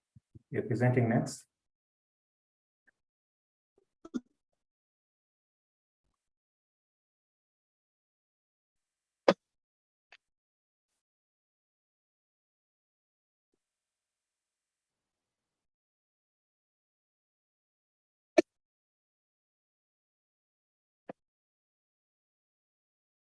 Otherwise, thank you so much, Joshua. You had a good idea and a good project. And you need to keep working on that and do more practice, because a programmer's journey really is a long one. It doesn't happen in just a short time. But I see you have great ideas, and we always have something to put on to bring on the table for. Yes, good afternoon. Yes, Mr. Good afternoon. Good afternoon. Good afternoon. Yes, I've been following. I appreciate for the great work you people do to impact change in these people's lives, and it's just been less than a month, and they can come up with a few solutions. Like everyone says, especially us in business, we would love to. We are so much open-minded to have such solutions to simplify most of our work. And since we are all in the digital space, almost everything is going to go digital. And every person around the world, at least, or in Uganda, about 80% are literate. I think they can read and write. So most of these solutions are applicable. And I'm sure if this is developed in less than a month, what happens if someone stays there for 6 months? So I see a lot of future and a lot of progress for most of our students here, and we shall support them as parents to make sure they can develop a lot more and get more skills to create solutions, applicable solutions in our societies. I appreciate to you teachers, and Joshua, I think he's doing quite more than I expected, and I think he can do better. We appreciate. Thank you. Thank you so much, Mr. Yusuf. Okay. We have come to the last presenter now, and that is Ms. Colalyn. So please share your screen and do your presentation. All right. Good afternoon, everyone. My name is Dr. Luama Colalyn, 18 years from Code Academy, Uganda, in Scratch Intermediate.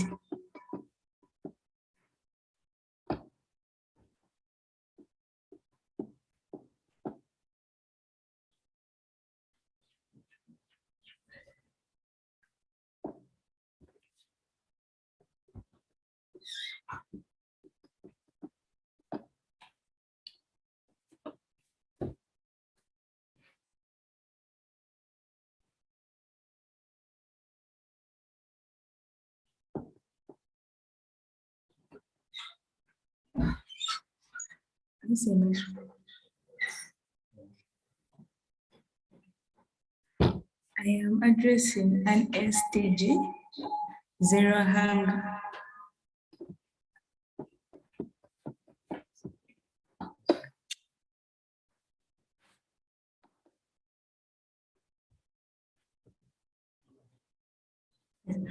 The problem statement is that some children in schools, especially in government schools, are underfed and they are usually fed on portion beans, which is not a balanced diet.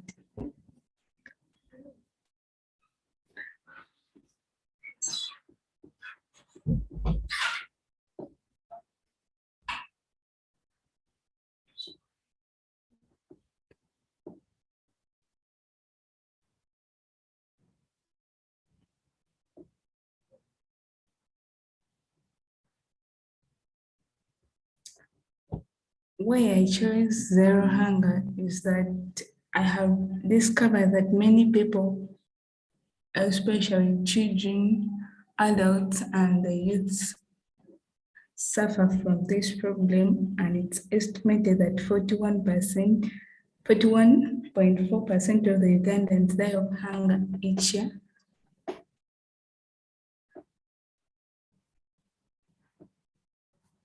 And my goal is that to ensure all schools, especially the government schools, provide a balanced diet to the learners, which later improves on their performance.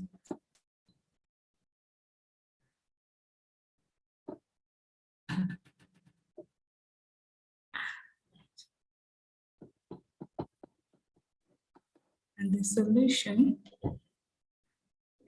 it requires efforts from social organizations, civil societies, and other private sectors to come out and donate foodstuffs to these schools and to promote agriculture so that the next future can access sufficient food and nutritious food.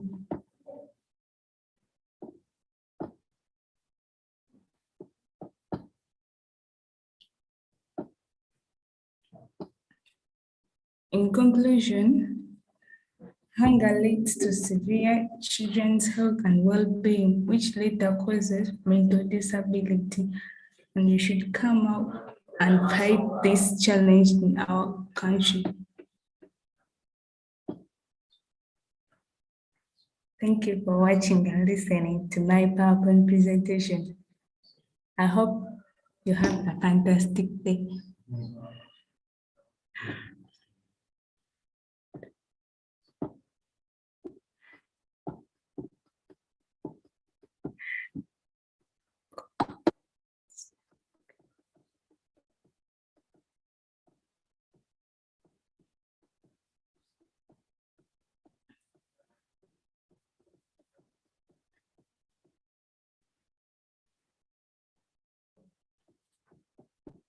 I'm seeing the project.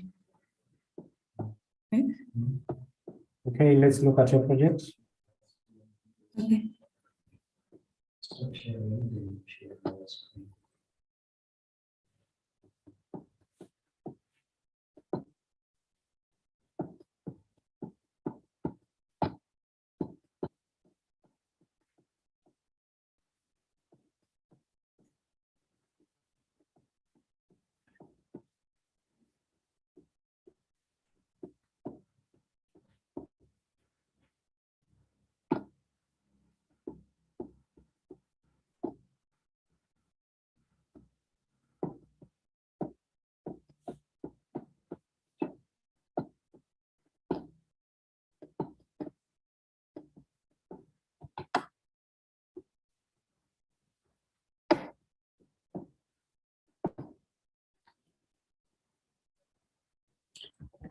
This is my project.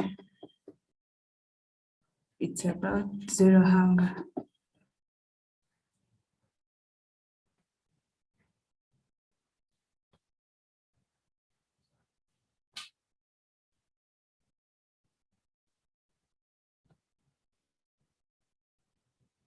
Okay, scholar.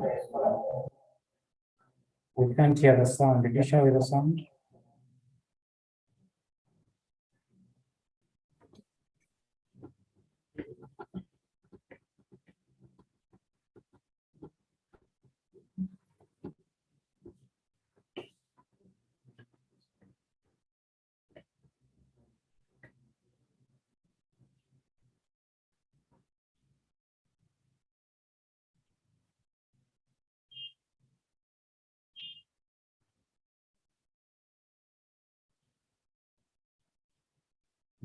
We can't hear the sound.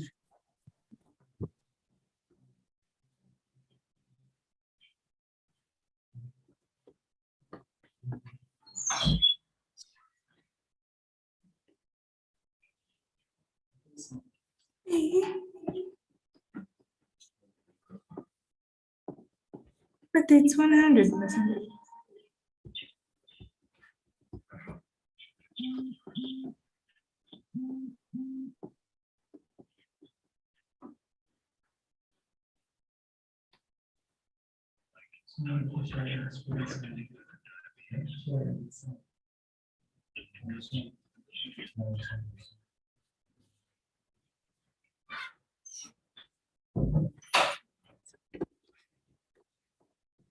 When you're sharing Zoom, you need to share sound.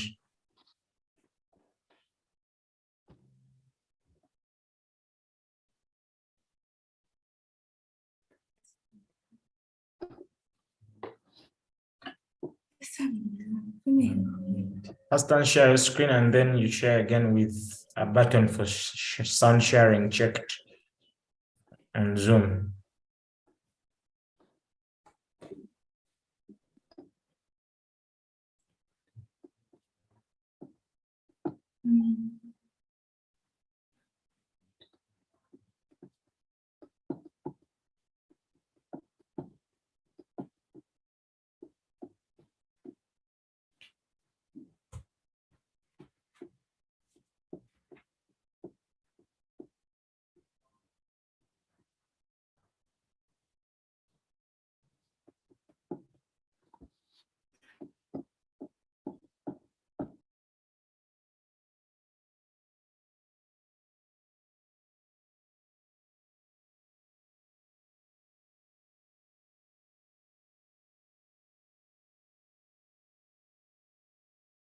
Okay, so in the meantime, I'm going to request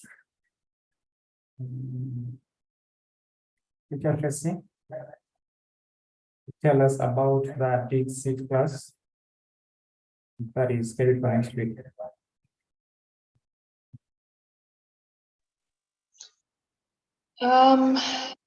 Good afternoon once again. First and foremost, I want to congratulate the students that have presented their projects. Kudos to you. Let the journey continue, because as programmers, there is no rest. Practice is key. So at Code Academy Uganda, we are going to have the DeepSeek class starting on Monday. It's going to be running for 1 week.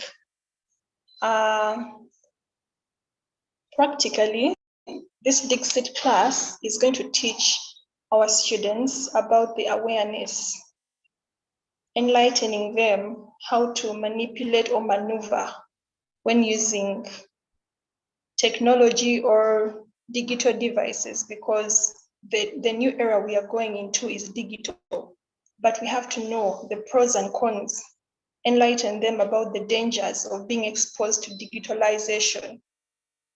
And I really commend you, parents. This class is going to be super beneficial to all the students, and it will only be running for 50,000 Ugandan shillings.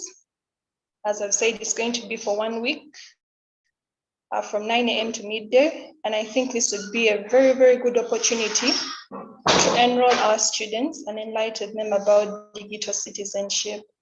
So we shall share a link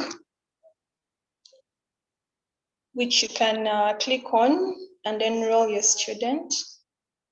As I said, it's super affordable, 50,000 Ugandan shillings.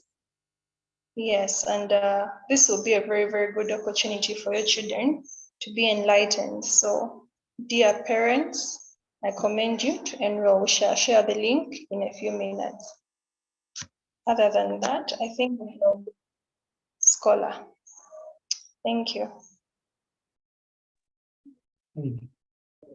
Thank you, Teacher Tracy. You're welcome.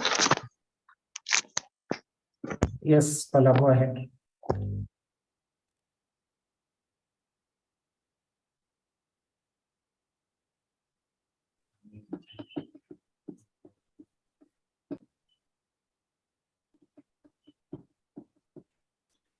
This is my project. What they have a zero hunger. Okay, sorry.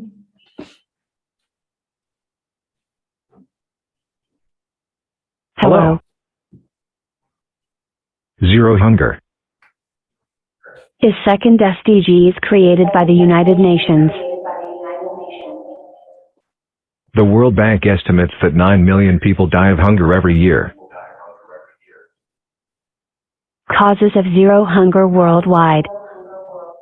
The greatest cause of hunger worldwide is poverty. Yes, most people live in extreme poverty and can't access resources. Climate change also leads to hunger. Indeed, too little or too much rainfall can destroy harvests. Ooh yeah, the World Bank also estimates that climate change has power to push more than 100 million people into poverty. Solutions to zero hunger. Educate children is one of the best way to overcome poverty. Better forestry management and sustainable agriculture. Right, we should conserve forests by planting trees. Because hunger increases our risk of chronic diseases. like high blood pressure, heart diseases, and diabetes. In conclusion, we should come up together and inform the government and other civil sectors to donate food to the people. I thank you for listening. Bye-bye.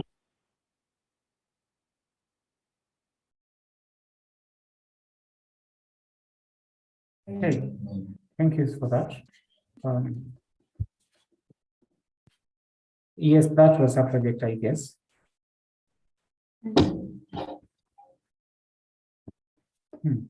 Great work, Scholar. So do we have any comments from anyone? Let's hear from you, please.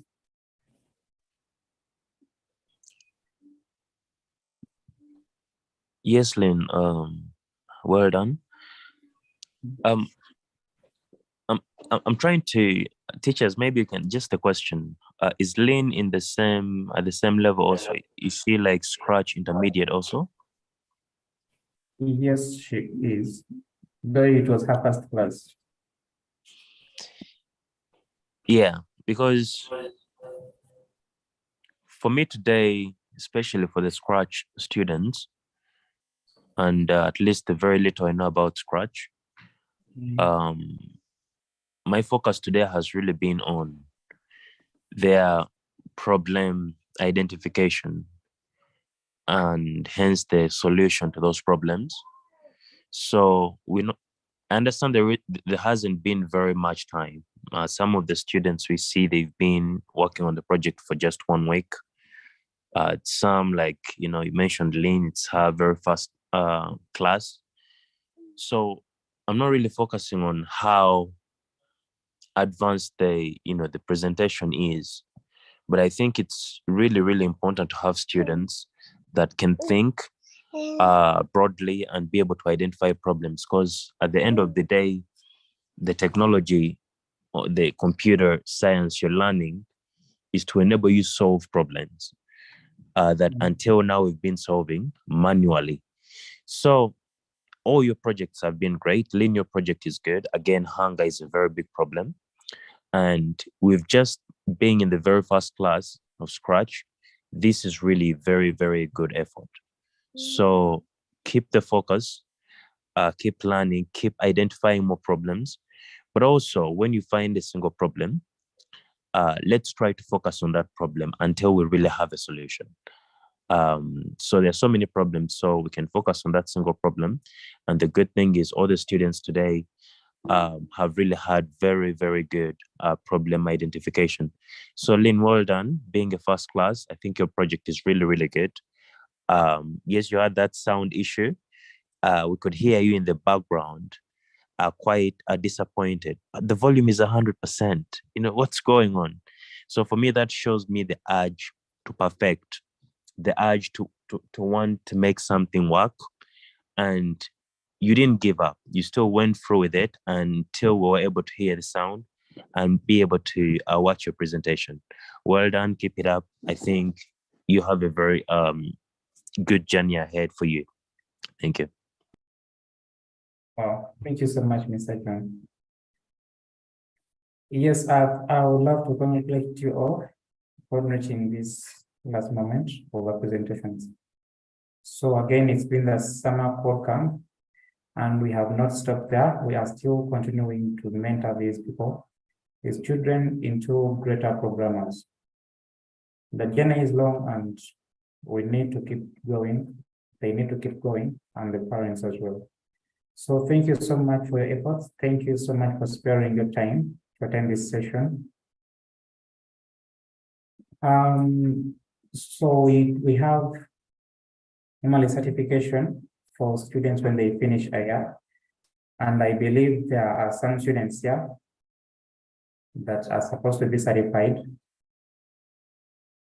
So for that, I will invite Mr. Ida to talk to us more about it. Thank you, Teacher Kenneth. Well done to all the learners. Well done to all the learners. It's amazing work. Thank you, Sikola, for Thank you, Sikola, for that project. A minute.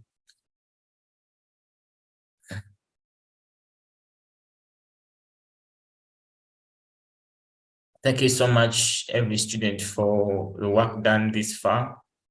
The journey has been an amazing one through the summer class. It's a pleasure seeing us come to this very end. As a culture, we have a way of rewarding our learners that have labored through and come to the end of a course year. A course year is a year that is crowned by an advanced class. And so far, we have had some learners come through Scratch, and they really crown it with the Scratch Advanced. And these were in the previous module. We had mid-summer camp presentations where we witnessed some students in the advanced class of Scratch, and some others were in the Python advanced class. Those that have come through in the AI and also in the 2D class.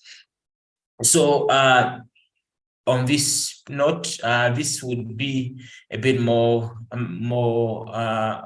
amazing if it was physical, but we're gonna do it the online way, and I'll be presenting these certificates to the learners virtually, and then a copy will be shared with them after this session. And then also hard copies will be made available upon request for them to be picked from our offices in Pellerin. Otherwise, well done. Congratulations to every student here today in the summer class. I also encourage those that are going to be getting, and those that won't be getting today, but will get at some point when you continue in the class. Still, I would say that it's just a matter of another class, and then you also be able to attain a course year certification. On my list today, I have 3 students. Actually, there are 4, but here we have 3 that certify. One is not here, and that is Ryan and Om here. Ryan, Om, and Adrian. Oh, I don't know if here, but I'll go ahead and I would just give me a minute. I'll go ahead and I'll do virtually share a copy of the certificate that is going into Adrian, who was able to really finish up with a Scratch Advanced in the recent class.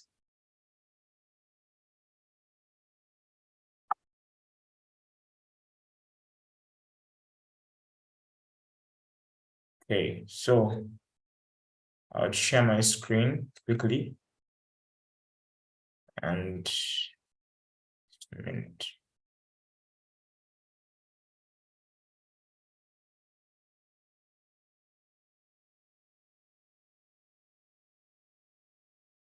Okay, this goes to Adrian. Adrian is now in the 2D game class, but he finished the Scratch Advanced class in the recent presentations, and this goes to Adrian Jita. Completion of the year 1 in the computer science course, especially the computer science fundamentals in Scratch with beginners, intermediate, and advanced modules offered by Code Academy Uganda with application of Scratch to address real-world problems in projects. So we congratulate you on this accomplishment and extend our best wishes for your continued journey in the exciting field of computer science. So this will be going to Adrian Jita. Another one will be going to Ryan and Om, who have also been able to finish year 5 of the course.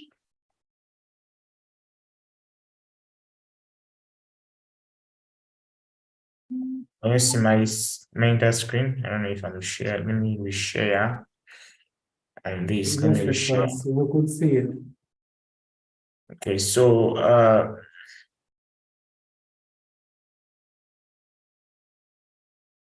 this goes to Om Trivedi, year 5, and this is a completion of the Python fundamentals with beginners, intermediate, and advanced modules, with application to address real-world problems.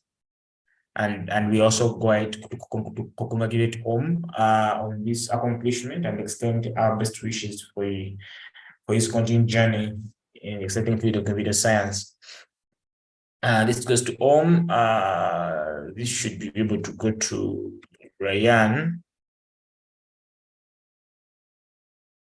Lalani. You saw these ones present in the AI Python class. Okay. Yeah. So every end of the course year, we look forward to really give an award to the learners that have been able to come that far for their effort. Thank you so much. It has been a pleasure having you. I'll toss this back to Richard Kenneth to have this wrapped up. And yeah, it's a pleasure to see the summer class coming to an end. Yes, thank you so much, Teacher Edward. So I would love to congratulate you upon reaching this moment. And yes, we have reached the climax. If you have any questions, any inquiries, and any comments to put across, this is the moment. Yes, if there is anyone with any comments. Otherwise, thank you so much, dear parents, for sparing your time to come and attend this session. And this is the closure of it all. If there are no comments and no questions, then allow me to close it here.